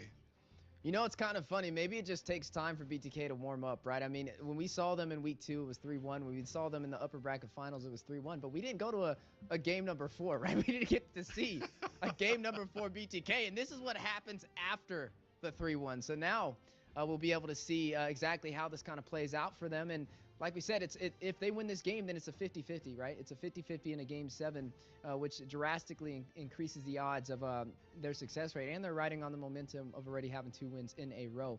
But like Trex mentioned, he had a little bit of that fumble once he saw that Ruby pop in there, and I don't blame him for it. I think it's really great this early in the draft, right? It's great to secure for a couple of reasons, because you can flex it into the roam position, into the XP lane, and not traditionally run it into the goal lane. But with that Phobius locked in, we know it's at least not going to be in the XP role. So it's a good read. And you can definitely tell with this draft around that Cloud9 is definitely going heavy meta, as heavy as possible. But when BTK, the Moskov pickup is what they're prioritizing. And that's been very effective for them so far.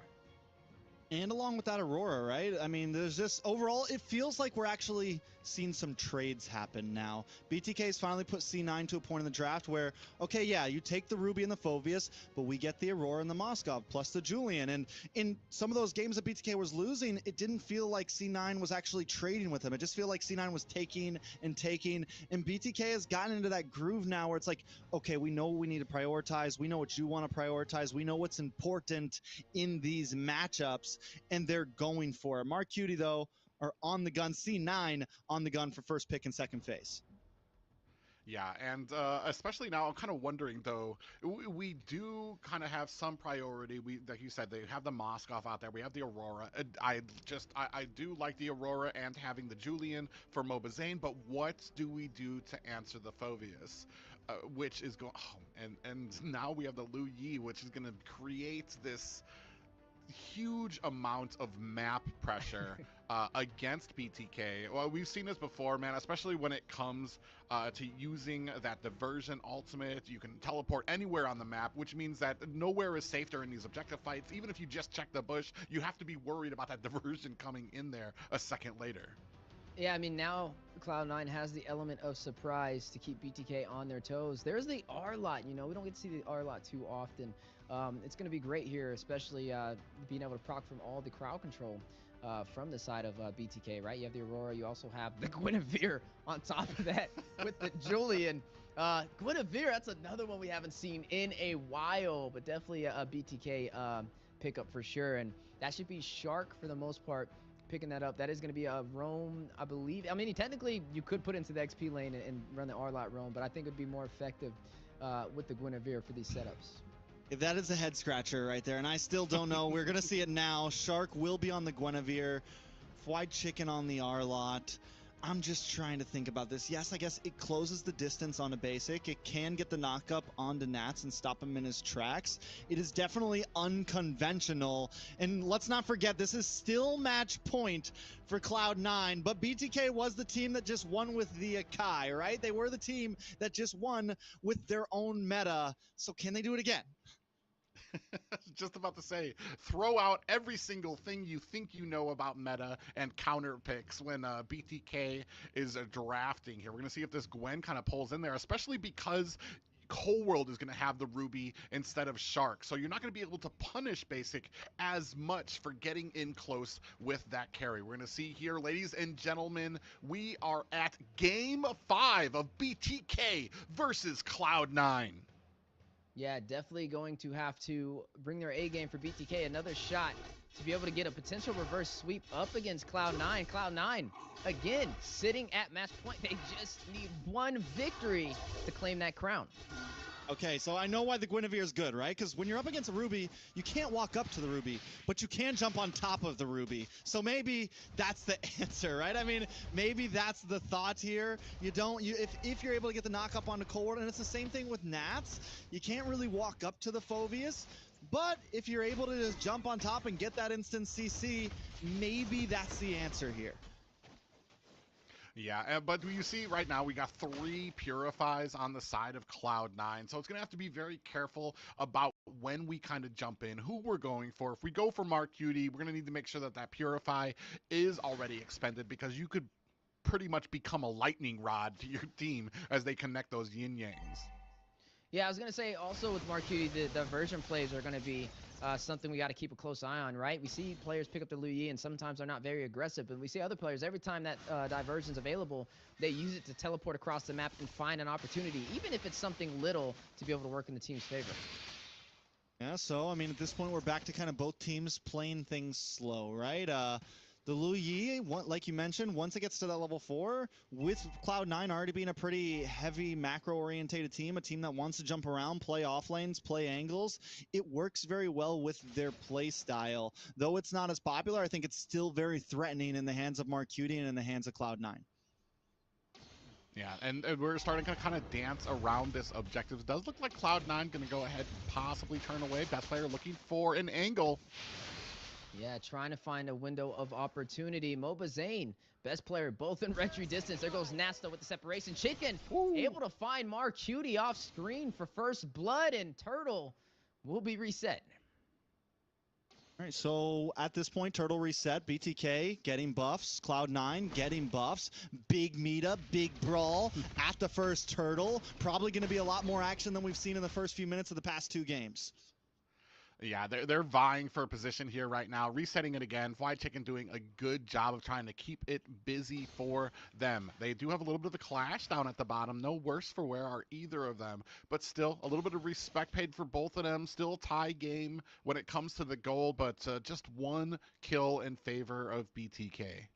Yeah, I mean, that was a great pickoff, too. Able to find the mid laner, right? Marcuti need to be a little bit more passive. He needs to use these diversion plays to have the element of surprise, but he can't be surprising us with these early pickoffs. Speaking of surprises, though, BTK doing a great job on maintaining the pressure and the momentum they've already gained from those 2 wins in a row. Best player able to get the steal on the Turtle, but possible punish on the way. Spatial migration in with the Violent Requiem.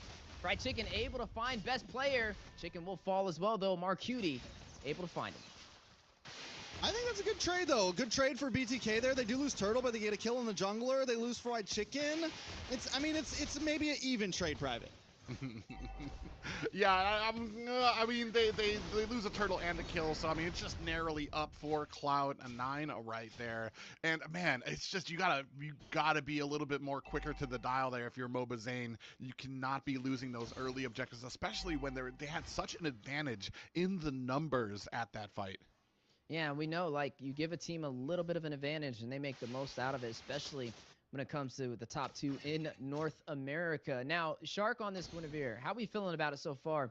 I think it's great when it has the mobility and also the survivability, the spatial migration, not only to close the distance, but also play as an escape maneuver as well. Yeah, I think it just worked pretty well. We just saw it right against the Phoveus. Got the big knockup just because it's able to so quickly. Wait a second, diversion. Oh. Quickly. I think we need a new word for how fast Mobazane was shredded right there on that purple buff, and looks like they're going to go in and try and take the farm as well. No, yeah, it looks like they may actually go in for it. A quick pickoff for Cloud9. Man, and we were talking about this, how well that's going to start coming into play, especially for a team like Cloud9, who macro just seems to be one of their specialties. So, I mean, at this point, now the paranoia is going to start to set in, right? For BTK, it's like, what bush is safe? Which way is safe? They can always be lurking. So, vision is going to be key. Shark is going to have to start playing on the opposite side of river a bit more. Everyone's going to need to be communicating about where the enemy is at all time, taking a look at the items. Zia is doing okay as long as it doesn't get caught off here. Yeah, Korod looking for the I'm a play. Able to catch Zia, stuck on the wall. Not able to get the safety, and Marcuti with the final touches takes him down. Every time I mention Zia. That is unfortunate for him. He was looking for an angle. He didn't have the cooldown to be able to get away fast enough, and by the time he was finally able to find that little dash, he did get bursted down. Yeah, so I mean, now Basic gets a tower. He can start getting involved in these fights. It's a rough spot for Zia. It's gonna be some time now until he can really catch up and get involved, because he's always gonna have to be worried about that lane. Oh, speaking of lanes, a lot of action in the mid-river. Nas able to find Chicken, but will fall himself as Shark getting the kill on this Guinevere. Best player smells the low HP, uses a retribution, not able to get the fracture off though, and Shark will remain alive. Back to the base he goes. Yeah, right now the gold lead is starting to expand for Cloud9. Mobazane. Ooh, trying to find a pickoff on the best player, but Cold World closing the distance. Mobazane, a wise decision to disengage. Oh, more action though. Yeah, you are going to find Zia taking down best player. Can still play called out on Zia, trying to find the punish. You see a lot of golden staffs being picked up as well for that attack speed, and Zane able to take the tier 3 on the bot side. Yeah, and we're starting to match up, I want to say, when it comes to towers. 1 tower for both of them right now. So, I mean, it's still a very even game. No firm leads just yet for BTK or for Cloud9. Yeah, so taking a look back at these items in that gold lane. Last time we saw Zia with a nice lead over Basic, but this time Basic is definitely a bit ahead, right? We're looking at almost a 1,000 gold lead into the hands of Basic. Zia hasn't even finished his second item, and we're getting to the 8-minute mark soon where you need to almost be there. At that point, 8-9 minutes, you should be kind of getting into possibly that third item, like half of your third item build, couple pieces of it. So Zia, it's going to be a minute until maybe even 10 or 11 until he can really pop off. Yeah, and you can see the Malefic Roar picked up as well from best player for that pin. Dealing a lot of damage on this Nolan already, but BTK still finding a way to the objective, in control for a possible turtle. Demonic Force dropping down, a stun on the chicken, Frigid Glacier, and a Spirit Destruction combination. Best player, no worries, we'll be able to find fried chicken, and BTK forced out of the turtle pit. Yeah, forced out. They're not going to be able to find. Oh, on the Mobazane! Oh man, I think the bounty on his head right there was definitely more of a prio than that turtle. Able to secure not only a turtle though, finding Mobazane and a tier 3 turret in the mid lane. Cloud9 now, I mean, at this point, they're well ahead. I mean, and it's match point. If this continues this way, it is looking rough for BTK. Zane's taken 2 deaths, 0 kills. He's a level behind best player, and that's going to continue to stack because best player's just able to farm as Mobazane's stuck in the graveyard waiting to come back. And I'm wondering, you know, Shark, he's 0 deaths, but we haven't seen that big violent Requiem. They need to get some sort of combo. They have to get some sort of cohesion in between the members of their team. Yeah, and it's going to kind of, you're looking for the combination with Hoon possibly. I mean, I have not seen kind of like that Wombo combo coming out from them, especially when the Frigid Glacier comes out. We don't see Shark kind of capitalizing on it, and right now it's the pick. It is a good pick. I see the genius in it. It's just right now it has not paid its dividends. Yeah, and Marcuti doing pretty good on this Louis. 3-1-3, highest kills in the game so far. And they still have that element of surprise for Cloud9, right? Some sneaky diversion plays may be on the way. There goes the spatial migration play for the setup on the best player. Hoon will rush in for the opportunity with the alley-oop, able to shut him down, and that'll be best player out of the game right now for Cloud9. Which is huge, right? Lord's about to be up in 20 seconds. Taking best player down is going to be important. It's going to give them a nice position. Maybe they can steal some jungle. They can gain control of the map. And maybe even fight for this next Lord, as they're not too far behind in gold, right? It's still very doable if they get the correct positioning. Yeah, and that was a perfect example of what I was talking about, is kind of chaining together that CC. You saw the spatial migration landed, and then the Violet Requiem, and then you saw the freeze come out from Hoon there. Oh! Yeah, you're going to see the I'm offended from Cold World. A little premature, though. I mean, you found Shark, but that's not really the one you want to set up, especially for this Lord play. And now a possible punish. Cold World will fall. Hoon finding yet another kill within the last minute for BTK. The stacking of skills is definitely happening as Private Stead. BTK finding some flow in their fights.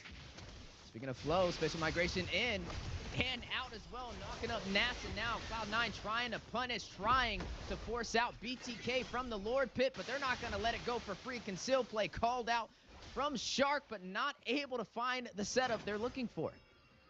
Oh, and they're going to go ahead. They're going to reset that Lord right there. But you do have best player. He's still looking to go ahead and put on the damage there. Marcuti from the side finds himself some damage. And another reset. Man, both these guys dancing around. Yeah, they got to watch out for Shark, though. Shark gets a big Violent Requiem, and he was searching for it there. He's been hanging out in that mid-bush so much around these neutral objectives, keeping his eyes out. But I feel like Cloud9, you know, they kind of sense that something's there. They know not to overextend. But if Shark lands something, if it's a big two-man Violent Requiem, it could definitely be the turnaround. Cloud9 at this point just need to play it safe. They need to be careful about the way they move on. They need to keep vision. And Vision is really on Shark, right? He's able to let them know the state of the Lord, and now BTK trying to rush in, not going to be able to close the distance. Best player will be able to secure it. Marquini finally kills Zia, taking down Basic. Zane responding back, finds Nas. Basic taking down Zia. A 2-for-2 trade, but Cloud9 secures the Lord. Man, that speedy light wheel. I mean, Zia was still able to find the kill onto basic, but the speedy light wheel already had like 3 or 4 auto attacks out there lying in wait for Zia by the time he found the kill. And even with dashing away, still gets taken down. Now, BTK going to have to answer a Lord. I mean, with them taking down a few members of Cloud9, it should be a very, maybe not too bad of an answer. I don't think best player wants to push it. He might try here. We'll see. Hoon isn't waiting for him. But I think at this point, we're kind of still at the stalemate. Yeah, good thing Mobazane did not step into that bush because he was going to get the fracture of a lifetime. Yeah, and you see another diversion comes out there. This time, BTK, Fly Chicken, does catch a little bit of damage, but no worse for wear. And I want to say this is the kind of... Oh, Mobazane! Oh, look how much damage he just dished out.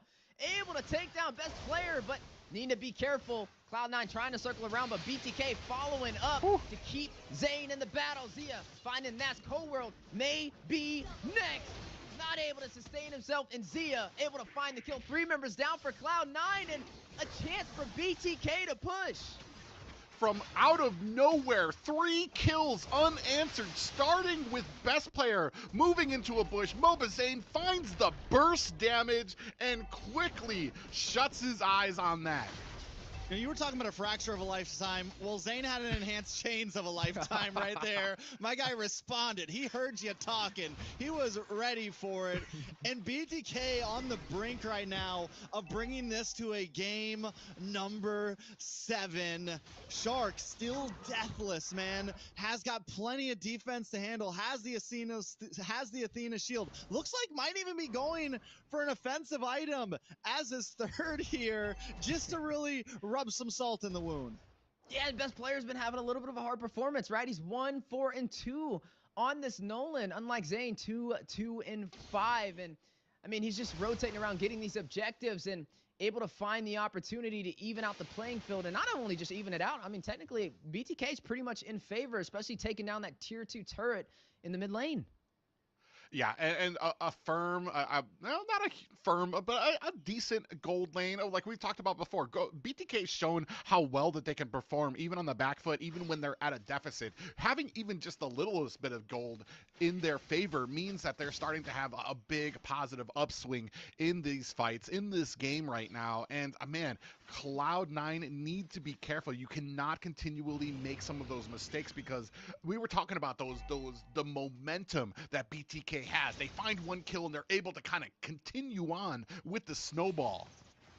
Yeah, I mean, and that momentum's definitely going to be tough to beat, right? Because as you said, they were behind in gold coming out on top of a fight. Now that they're ahead, does that mean these are definite wins for them? I think for Cloud9, they still, I mean, at this point, do they maybe go for more of the macro play? Maybe kind of get basic back in that offlane, send Cole World, kind of push BTK.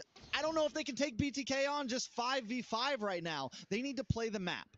And, we were asking a question about the Guinevere and how effective it's been, and it's working really well for Shark, right? He has the spatial migration. He's given the vision every single second on these Lord plays, and that's making the difference for BTK to be able to rush in with a lot of information, and then also chaining it up. I mean, there's even times where you'll see Hoon. He sees the spatial migration go in. He knows he connects. He sees the Violent Requiem from Shark. And he uses even a flicker to close the distance with the Frigid Glacier to chain that CC. Right now, a lot of worry from both of these teams, being very careful. Each one of them, I say right now, especially Cloud9, on their side, they're waiting to catch somebody out. They need BTK to make a mistake, because I want to say the fear has been put into them, a little bit of PTSD from some of those last fights right now. BTK ahead, starting on the Lord. Yeah, Basic's going to join this fight. He uses the diversion play as well, so he's not going to go for the split push.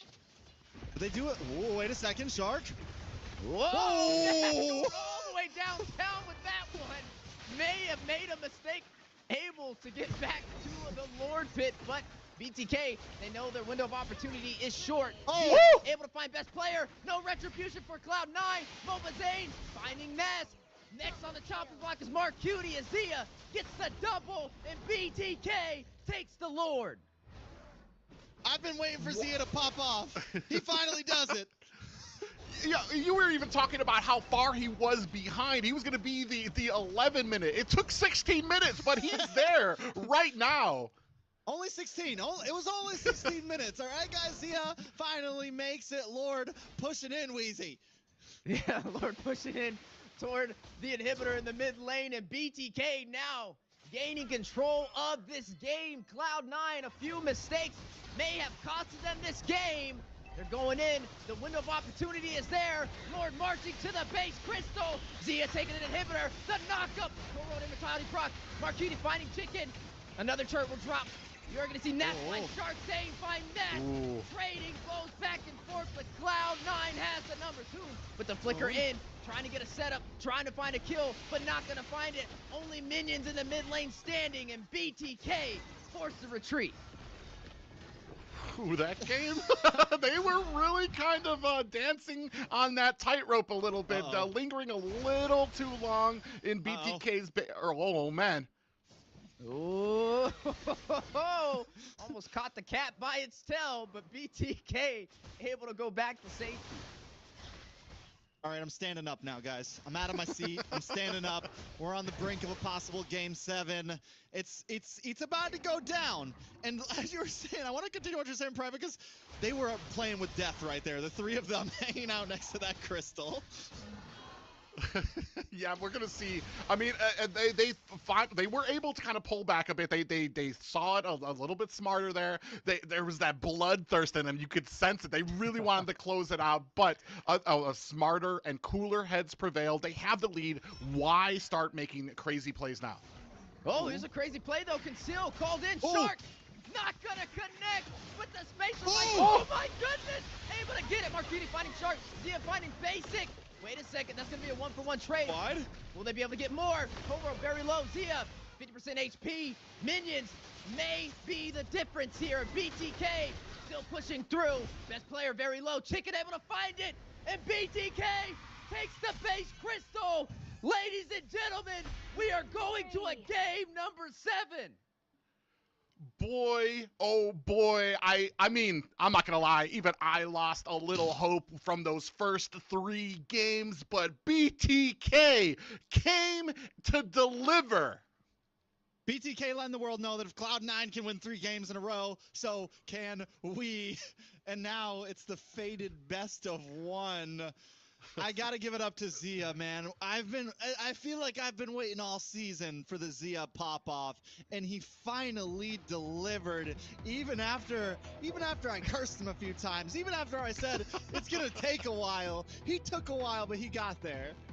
All right, look, if we pull out statistics, right? The chance of BTK turning this around and going to a Game 7 was so unlikely. That is such a hard thing to be able to pull off, and you definitely got to give them credit where it's due. And not only that, this is officially the 3rd time we've seen the NACT go to a Game 7. That just shows you the fortitude. It shows you the experience coming from BTK, not to be frazzled, not to be taken down, not to lose hope or confidence. They stayed stalwart. They stayed stone-faced in the face of a 3-game deficit. Now answering it back here, even with giving up the Phobius there, even giving up the answer that we thought was in the Ruby, able to find a clapback. Oh man, we're at a place right now that even though it is oh so familiar to us on the NA desk, it still feels fresh. It still feels impossible every time. And you mentioned statistics, Wheezy. I think BTK probably came into this with underdog statistics, right? They came into this maybe 40% win possibility, 30% win possibility, and then pushed all the way to match point. So the odds were just getting lower as it went, man, and they're still showing up. Man, and everyone on the team just played so cleanly on BTK. Cloud9, on the other hand, their approach to the game is changing, and I don't know if it's a good thing.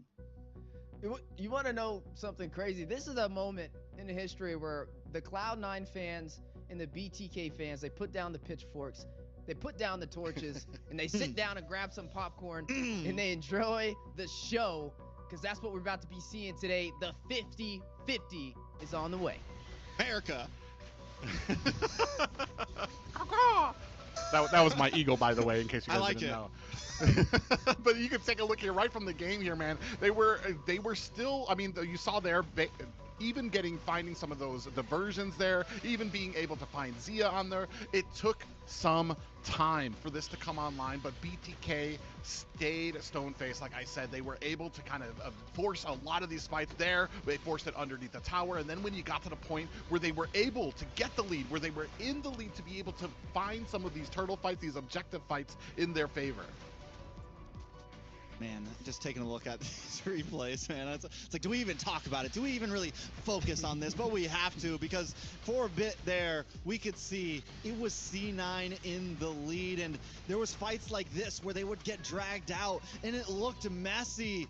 But they were always able to trade up, and I think that was the big turning point right there. We saw some insane burst damage. We saw the enhanced chains come out, best player off the map, more members of C9 falling, and this is when the gold lead finally shifted over to BTK. It's the inner bloodthirst they're channeling right there to be able to make it work in their favor, because yeah, I mean, there was a lot of time in that match where Cloud9 was the one who was looking like the favorite in terms of the odds working in their favor, but BTK, they have the comeback potential, right? We know they have the grand finals buff, and right now they're buffed out.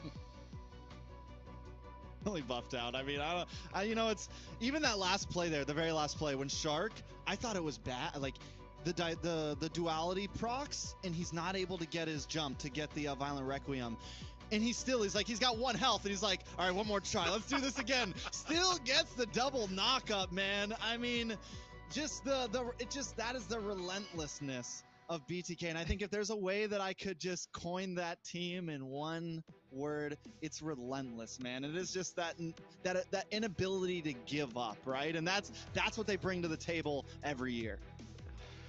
The one thing that kind of is on my mind is you may have faced a BTK in the season, you may have faced a BTK in the playoffs, but you have yet to face a BTK in the grand finals, which is, for almost all intents and purposes, is a completely different team on a different level right now. And we're going to see if Cloud9 can stack up to that. It's do or die time. We've been saying that the entire cast, but this is it. There's one game left. This is where all the marbles count. This is what it is all for. It's make it or break it. We're at the top of the ladder, top of the mountain. You can't get any higher than this, and what better way to bring it than a game number 7 between BTK and Cloud9? I mean, we've seen it once, we've seen it twice, but hey, a third time, that's almost impossible. Literally like getting struck by lightning 3 times in a row, and that's just the luck that we've been having so far in NACT, and I love to see it. And also, you know, it's crazy, every time we're on a 3 panel with us 3, this always happens. Yeah, it's the curse, it's the blessing, it's whatever you want to call it. It's the nobody's gonna sleep tonight, whether you're in NA or overseas. You've been up for a while watching this, but I think it's paid off, right? I think it's definitely paid off. I got a question for you too, though, right?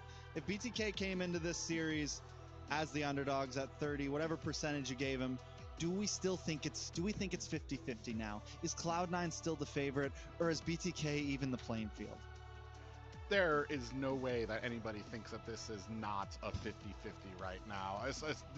We've talked about it, and I know it kind of sometimes comes down to superstition and things like that, but the fact that you've said it before, that BTK has that dog in them, Zane has that dog in them. This is where that actually comes to fruition, is when you're at like your absolute worst, where like there's like you were looking at a sweep against BTK. Cloud9 had those 3 games here right now. This is where the men are made when it comes to these games, when it comes to keeping that focus and making sure that you continue on, not looking forward into all the next games, but just the game that's right in front of you. And BTK have shown how well that they can do that. Yeah, that exact point, right? Don't focus on, oh, we got to win 3 in a row. We just got to win this game, right? Just focus on this one. We win it. Let's go on the next one. And that seems that was the game plan for BTK. And now, hey, here we are. Game number 7. Private, yeah, I think you got something for us. Gentlemen, we are going to be moving on to the final game here. It is game 7.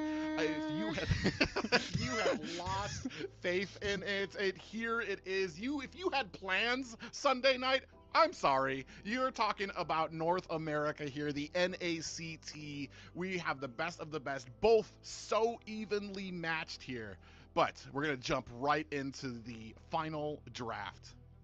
It's the final countdown, the final stretch between both of top teams in North America, Cloud9 and BTK. Okay, the draft is in.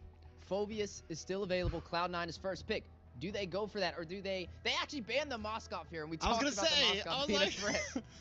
I was gonna say they finally had to switch up bans on C9. They had to throw something else in those 3 bans, man. The Moskov taken out. Respect to Zia. Julian picked up, and I feel like we've been talking about BTK all night long. C9, what do they do? Man, so you have the Julian picked up here. I'm saying the priority for me here is Aurora, possibly Ruby, maybe Phoveus. They've let Phoveus go out there. I'm thinking that maybe BTK, they don't really feel like it is an issue for them, but they're going to pick up Zuxin. Not question BTK anymore. We don't question BTK anymore. They've come back 3 games. This Zuxin's good. Anything's good. We just got to let that draft roll no matter what it is, all right? But, I mean, maybe if he pulls out the Fanny, then I'll be like, okay, this is insane. That's the only thing that would surprise me right here for BTK is if that happened. But you are going to see the Zuxin pulled out over there from Hoon, and that's going to be a very big threat. They pick up the Julian. This is a textbook play, right? Hey, we can't ban out everything, but technically if you pick up the Julian, it's the same as banning it out from Zayn being able to pick that, which is going to force him in an awkward position. That's 3 technical plays that Mobile Zayn can't go. He can't go for the Alpha, he can't go for the Suyo, and he can't go in for that Julian. Yes, I mean, at this point, I think Phoveus could definitely be a solid pick here. They can always jump back to the Akai, right? They can always just go to something like that. Ban out the Valentina in your second phase. Stop Mark Cutie from having that counter possibility. There are still plenty of answers for the side of BTK, at least from what we saw. But the Julian, the Ruby, and Basic on this Claude definitely looks fearsome, right? It is definitely comfort for the side of them, and it pulls away a lot of comfort for BTK. And then we had talked about how strong some of these picks were. A lot of like what has been a factor in some of the last BTK victories has been taken off the board. Moskov out, Aurora out. Now they weren't picked up by the side of Cloud9, but they were banned out by both sides here. The Ruby now on the side of Cloud9. Wanwan, I mean, I want to say it's Zia's comfort pick. We didn't see a huge showing from it in the last few games when he was on it last. But I have to wonder. I mean, I'm glad that we're not prioritizing Zayn here. That was one of the biggest things that I was worried about when it comes to this draft. Is his pool, is our thought process that we need to get Zayn on something he favors early, or can we let that slide and get some other priorities on the rest of the team? And it looks like that's where they're going here. They're allowing the rest of the team to get comfortable, then allow Zayn to get on whatever he needs to. And he's shown that he can be flexible with some of these. It doesn't exactly have to rely on just those 4 or 3 picks that we thought. I think you're right on the money with that, right? I mean, I think Cloud9 gave up on the plan to ban out Zayn, especially because, I mean, he has the Akai still available. So they're not going to ban that one out. I think they're just going to take that risk. Now, the Valentina is still on the table, so it could be picked up from the side of Cloud9. So if we do see that Akai slip through here, that still can work in Cloud9's favor. Then maybe wants something that BTK wants to ban out for their final ban before closing out that phase of the draft. But you know, the Cho, first pickup on the board. I mean, it's interesting, right? Cho's been very effective. Is he first pick worthy? We'll see. But he can be flexed into that XP lane or roam position, and we've seen Chicken actually run the Cho this series nonetheless, and he did a pretty decent job on it. I gotta say, those last 2 bans that just came in were so they were poetic for me. You get the Phoveus ban, and C9 immediately knows, oh, then you want the R-Lot. Well, we're getting rid of that, Chicken. Nope, not today. But the thing about BTK is they do have this Cho locked in, right?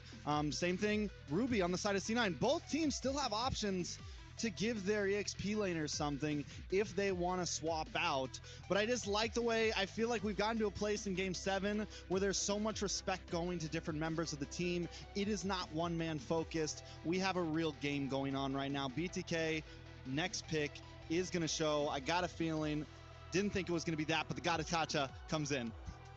Yeah, I was about to kind of comment if we're going to have a little bit early game to kind of match out Julian, who doesn't need that ultimate, right after level 3. He's going to start coming online. He's going to be that progressive powerhouse for them. They're going to need something to be able to combat that. And they already have the Cho out there, which we've already seen has been... I want to say Cho has kind of snuck in the last few weeks as one of these really huge and strategic markups for any team that has it there. There's what he can provide for the team, the vision, getting in there and out with the Jeet Kune Do and being able to kind of bait out a lot of these abilities. Yo, there it goes. The Paquito back in action again. Pac-Man is back in the land of Dawn, but something interesting also with the draft is Cold World, right? He picked up this Rafaela. I mean, it's not the worst option. Now they have sustainability in their kit. You already have a marksman who can play for the survivability aspect with the BMI, and you also have NACT to make up the difference with the crowd control on top of best player with some crowd control of his own for the side of C9. But for BTK, I mean, the draft is looking strong, a lot stronger than the first 2 games we got to see them run. And right now, I think both sides have equal footing, the 50-50 on the way. Yeah, I mean, even with the Paquito last time, it was actually a decent game for BTK in the early and mid. It was just that big collapse. Once the Hayabusa got online, once Basic got online, that's when the problems started to occur for BTK. So I'm not counting this Paquito out at all. The CC is there for the team, but Cloud9 has a very clean draft as well.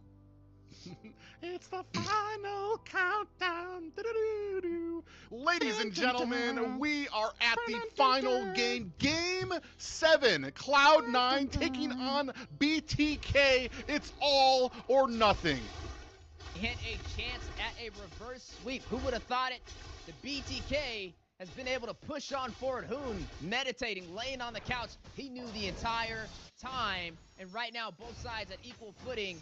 A chance to claim that crown for North America. All right, so do you think if BTK wins, Hoon will get up? Do we think he will get up if BTK wins? Or will he'll just close his eyes and go to sleep at that point? He's like, all right, it's finally time to rest. Coming into this game, though, looking at the drafts, I mean, I'm wondering, it already looks like it's getting pretty aggressive early on, and it does look like Shark is going to take the Gatad and Fried Chicken with that Cho and the XP. Yeah, and Shark, we do have a little bit of a CC going on to Mark Cutie. He's going to dash himself to safety. Yeah, going to go back to safety. I mean, there's a lot of sustainability for the BloodThirstyKings. And yeah, you are right on the money with Shark, right? He ran this Gatot in the roam position. And again, we're going to see Chicken on this Cho. He's going to be paired up against Nass on the Ruby.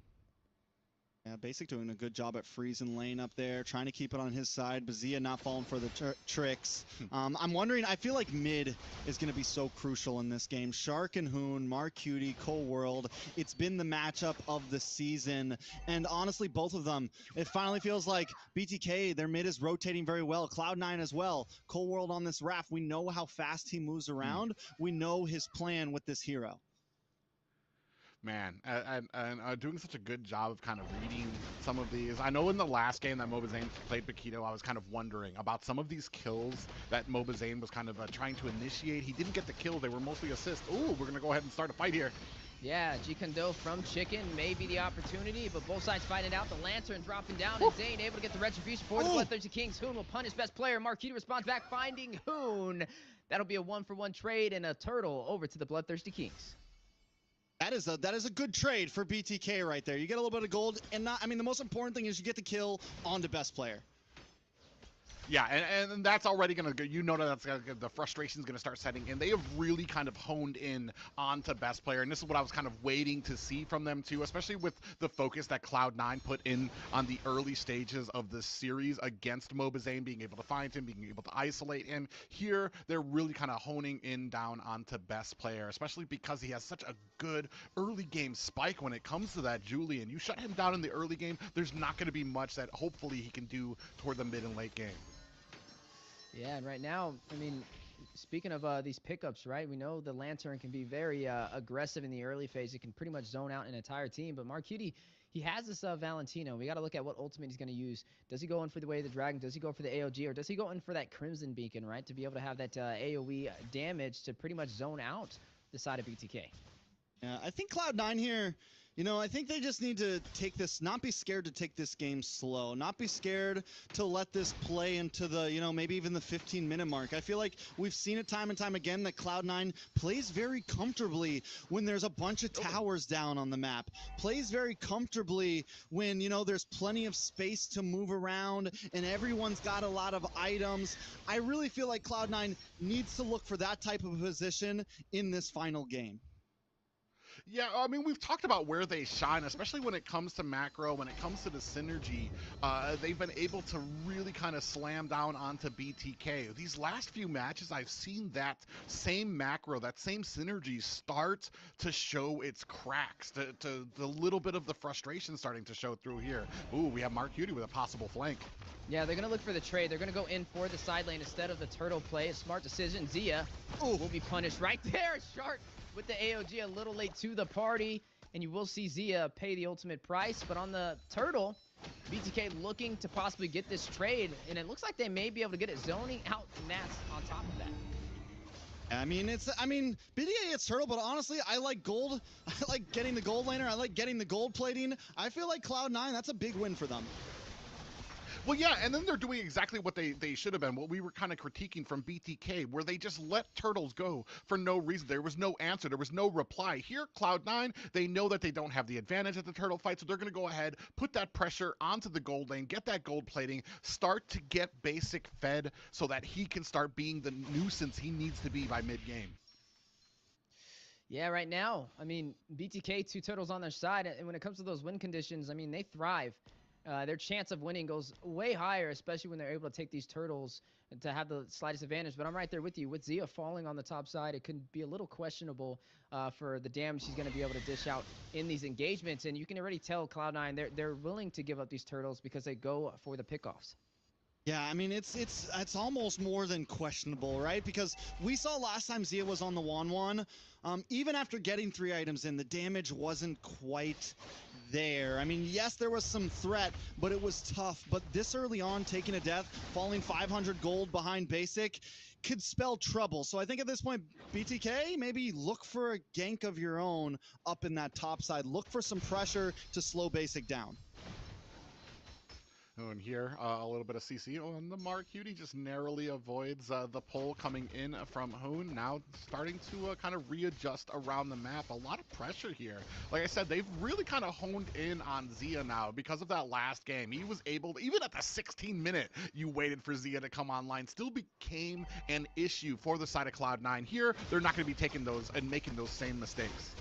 Ooh, there goes the BMI and the Blazing Duet back to safety. Crossbow Tang, he found the weakness points in a matter of seconds, so both sides will trade equal damage.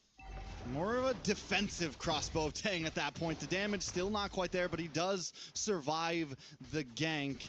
On the mid side, watch Hoon and Shark, man, they are moving. They're stinging all over the place, and that's a lot of times is one of the problems that I see with BTK currently.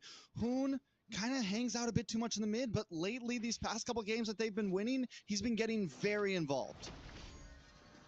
Yeah, and they're going to go ahead, start things up. Another turtle that just is unable to be contested by Cloud9. This time, not much of a response coming from them.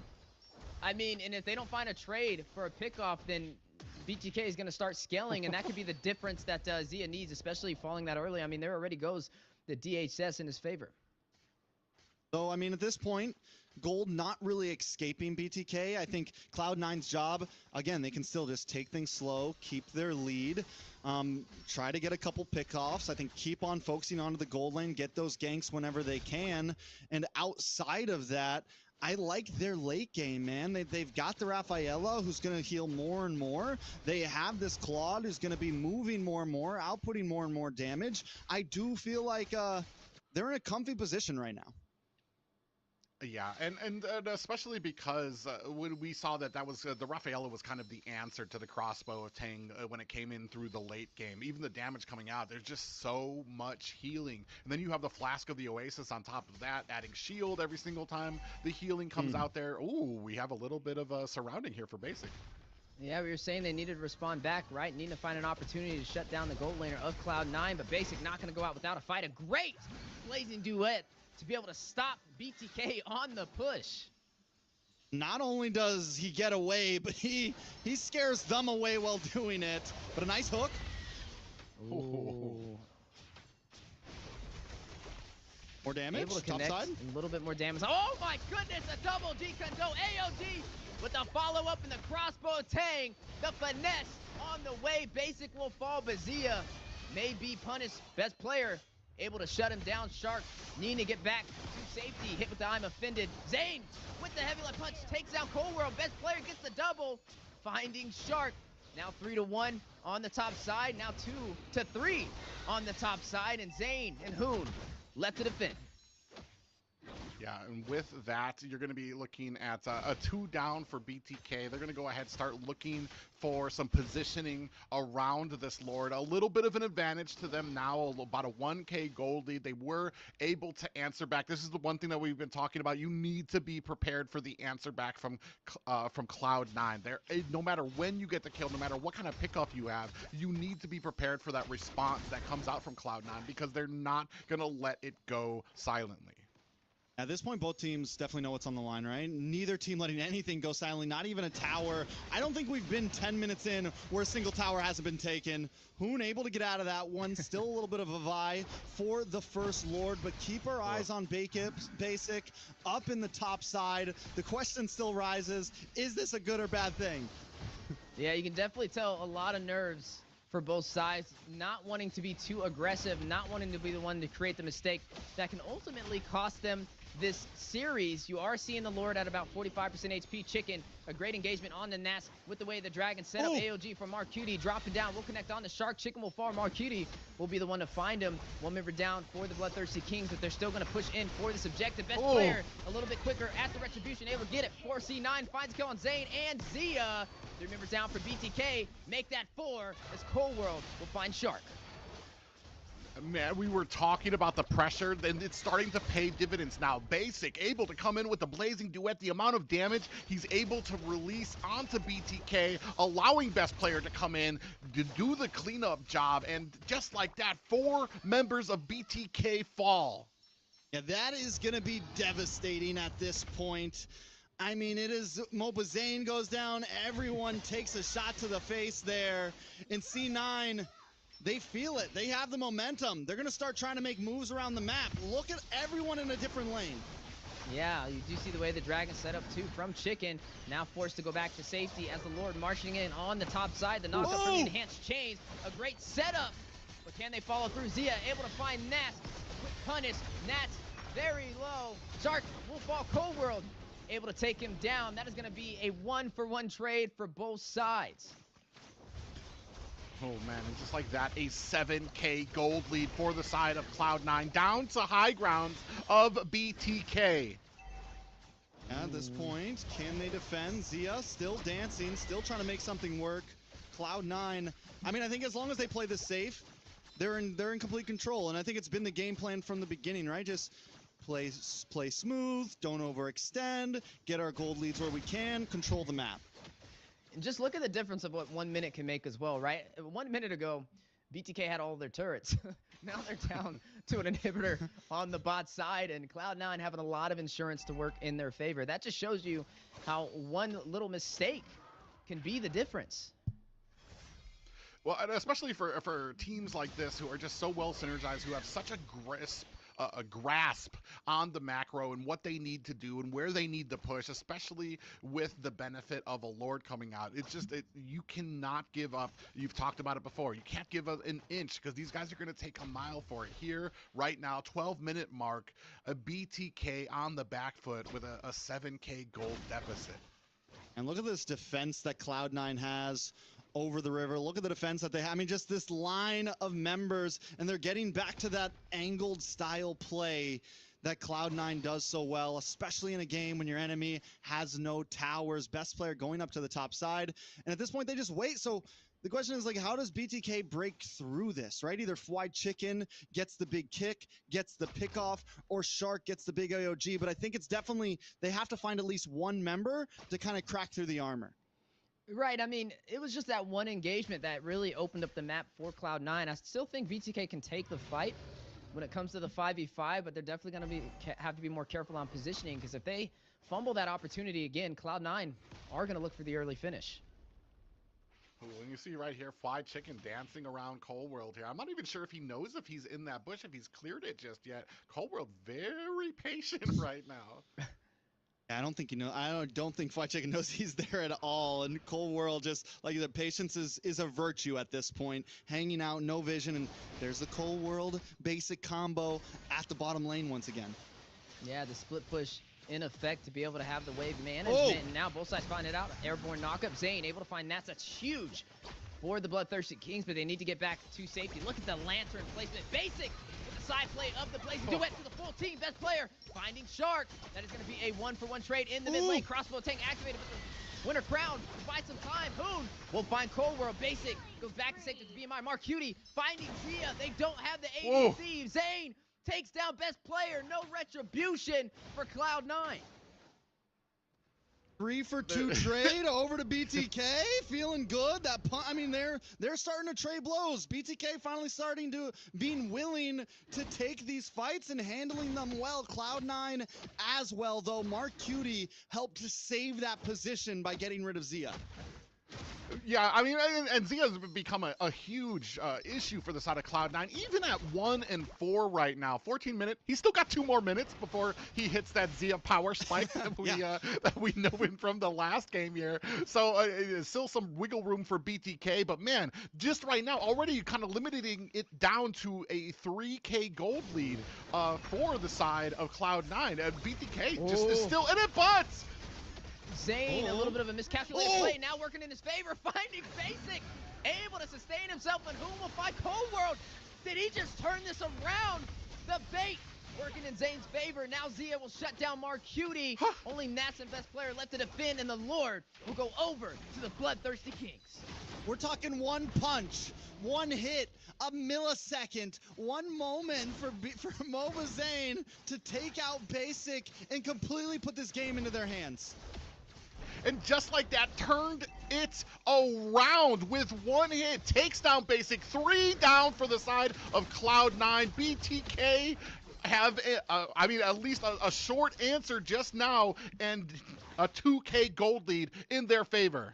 Yeah, but there's still a lot of turrets to go through. Even though they were able to get that objective, they still got to do a little bit more work to get to that base crystal. But effectively, that is a massive victory in terms of objectives, right? It's going to keep them on the playing field and force Cloud9 to be on the defense. But as the Lord marches in on the bot side, BTK will look for a possible punish, but they're going to go and try and burst down this Lord.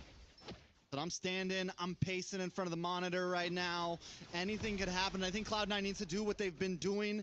Take it slow, right? They can't rush this. I think when they overextend themselves, when they go for these big plays, that's when the mistakes start to come in. They cannot underestimate BTK at this point. I think they really just need to let BTK come to them, and there it is. Yeah, the initiation on the way. Zane able to find best player. Oh! Be able to get another. Zia finding Nets. That's 2 down for Cloud9. Blazing Wet into the heart of the battle. Shark falling for the Bloodthirsty Kings, but not going to stop BTK on the push. Minions in the mid lane. AOG Chicken finding Mark Cutie. Moments away with one final strike. Cloud9 will be shut down by the Bloodthirsty Kings. The thread of fate has been severed, and they reclaim the crown as North America's champions. The whispers laid to rest. The doubts laid to rest. Cloud9 laid to rest as BTK reign victorious. We said 4 games in a row would be hard. Every year, they do the impossible. The odds are stacked against them. But MOBA Zane with the pop-off, BTK with the pop-off right now. NA North America. I cannot right now. I'm speechless. I think Zane just got the clip of a lifetime. I mean, the man just ran straight up. Bro, he got to that camera faster than BTK got to that base crystal. Man, and he was ready. Did you see that room explode? Was Hoon still laying down though? Did he even get up there? He stood up. He stood up. Hey, he's standing on business. Standing on business for sure. BTK, man. I mean, that's two-time reigning champions back-to-back right now. They're going to M6 for the redemption of North America. Man, what a series from both of these teams. 4 games, 3 games down. You can see here, I mean, man, this one was a nail-biter. What a last game for this series as well. Well, I'll tell you what. I mean, I've seen Zayn pull off the impossible. We've seen BTK do the unthinkable. We have never seen a team in a grand finals come back from a 3-0 deficit, and they have done it. The possibilities are endless when it comes to the comeback kings, BTK. I think it all just, I mean, even this game itself, it just speaks to that point of relentless. The unforgivingness of BTK, man. Even this game, they were behind, all of their towers down, under the crystal, just looking for a moment, a thread, a rope, anything. And even here, I mean, this is one of the moments where they finally start to get a little bit of space. The pop-off starts to happen, and finally, they find that moment and take it. Yeah, I mean, an amazing match coming from them. They were behind. You have it exactly right. And this was the point of turnaround here. Zayn out of nowhere cleans basics clock, turns it around, survives, and then his team is able to get the Lord and turns this completely around. No towers. They had the threat of the Rafaela and basic that we had seen before win the game for them. And here, I mean, BTK, what more can you say about this team?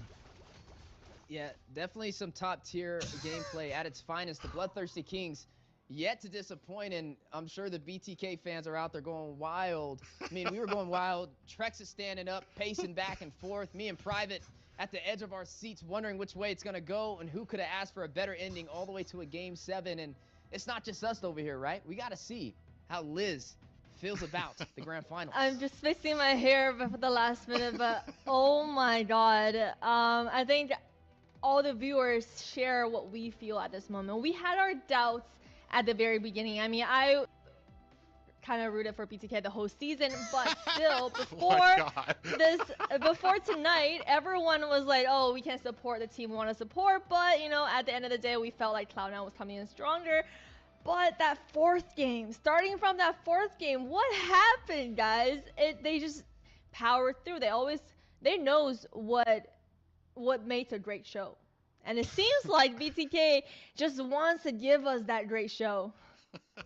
Haters will say it's scripted, but man, it's just North America and the shows that our teams can put on and that never die attitude. Man, just that single play is gonna probably be clipped 1,000 times. It's basic going in. He had so much success with the Blazing Duet every single time before that. This time, bites off just a little bit more than he can chew, and Zayn like turned it around on him, and then after that it was all BTK all the way down to the core.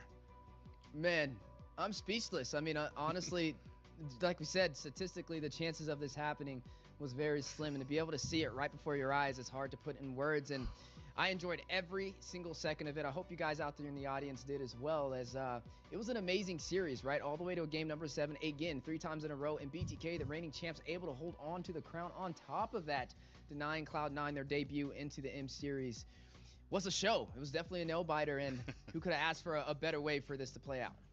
You know, you asked about the last game, Liz, and I think it was a perfect culmination of just the series itself, a perfect culmination of BTK in itself. They're losing the whole time, and they still come out and win. And we got to bring the call back. What is Zayn's favorite hobby? Winning, baby. And that's what he did today. It's not just a game to him, man. It's not just, we're not just playing ranked games for fun anymore. Zayn wants to win, and that's what he did. Yeah, and Cloud9 has been so persistent and so dominant throughout the entire season, and even the first 3 games. Is it really, I don't want to say it, but is it really like manifestation. Like the viewers just manifest the victory The for spear BTK bomb? every The spear time in bomb the came grand in? finals. This is crazy, guys. Every It's- single season. It's So far. amazing to see. What's amazing to me more is that this will be the return of BTK to the M series. You'd think it had happened a lot earlier with how successful Zane has been, but this is finally, I mean, the same return. No coach, no analyst, no problem. No problem. Bringing back that oldie but a goodie. Man, I gotta figure out what's in the water in Oklahoma, cause man, what a turnaround for the side of BTK, and yeah, it sends Cloud9 back with their heads low. I mean, that's definitely a hard loss right there, but nonetheless, we gotta shed some light on Cloud9 as well. I mean, they had an amazing series, right? Throughout the regular season, even throughout the playoffs, they had the best record, and ultimately they took place in the best grand finals, but unfortunately not working the way they expected, but still providing us the best show that we could have asked for. So it's bittersweet to say goodbye, but we hope to again see them, and I'm sure we will as that coin gets flipped for another NACT. But today, the story is about the Bloodthirsty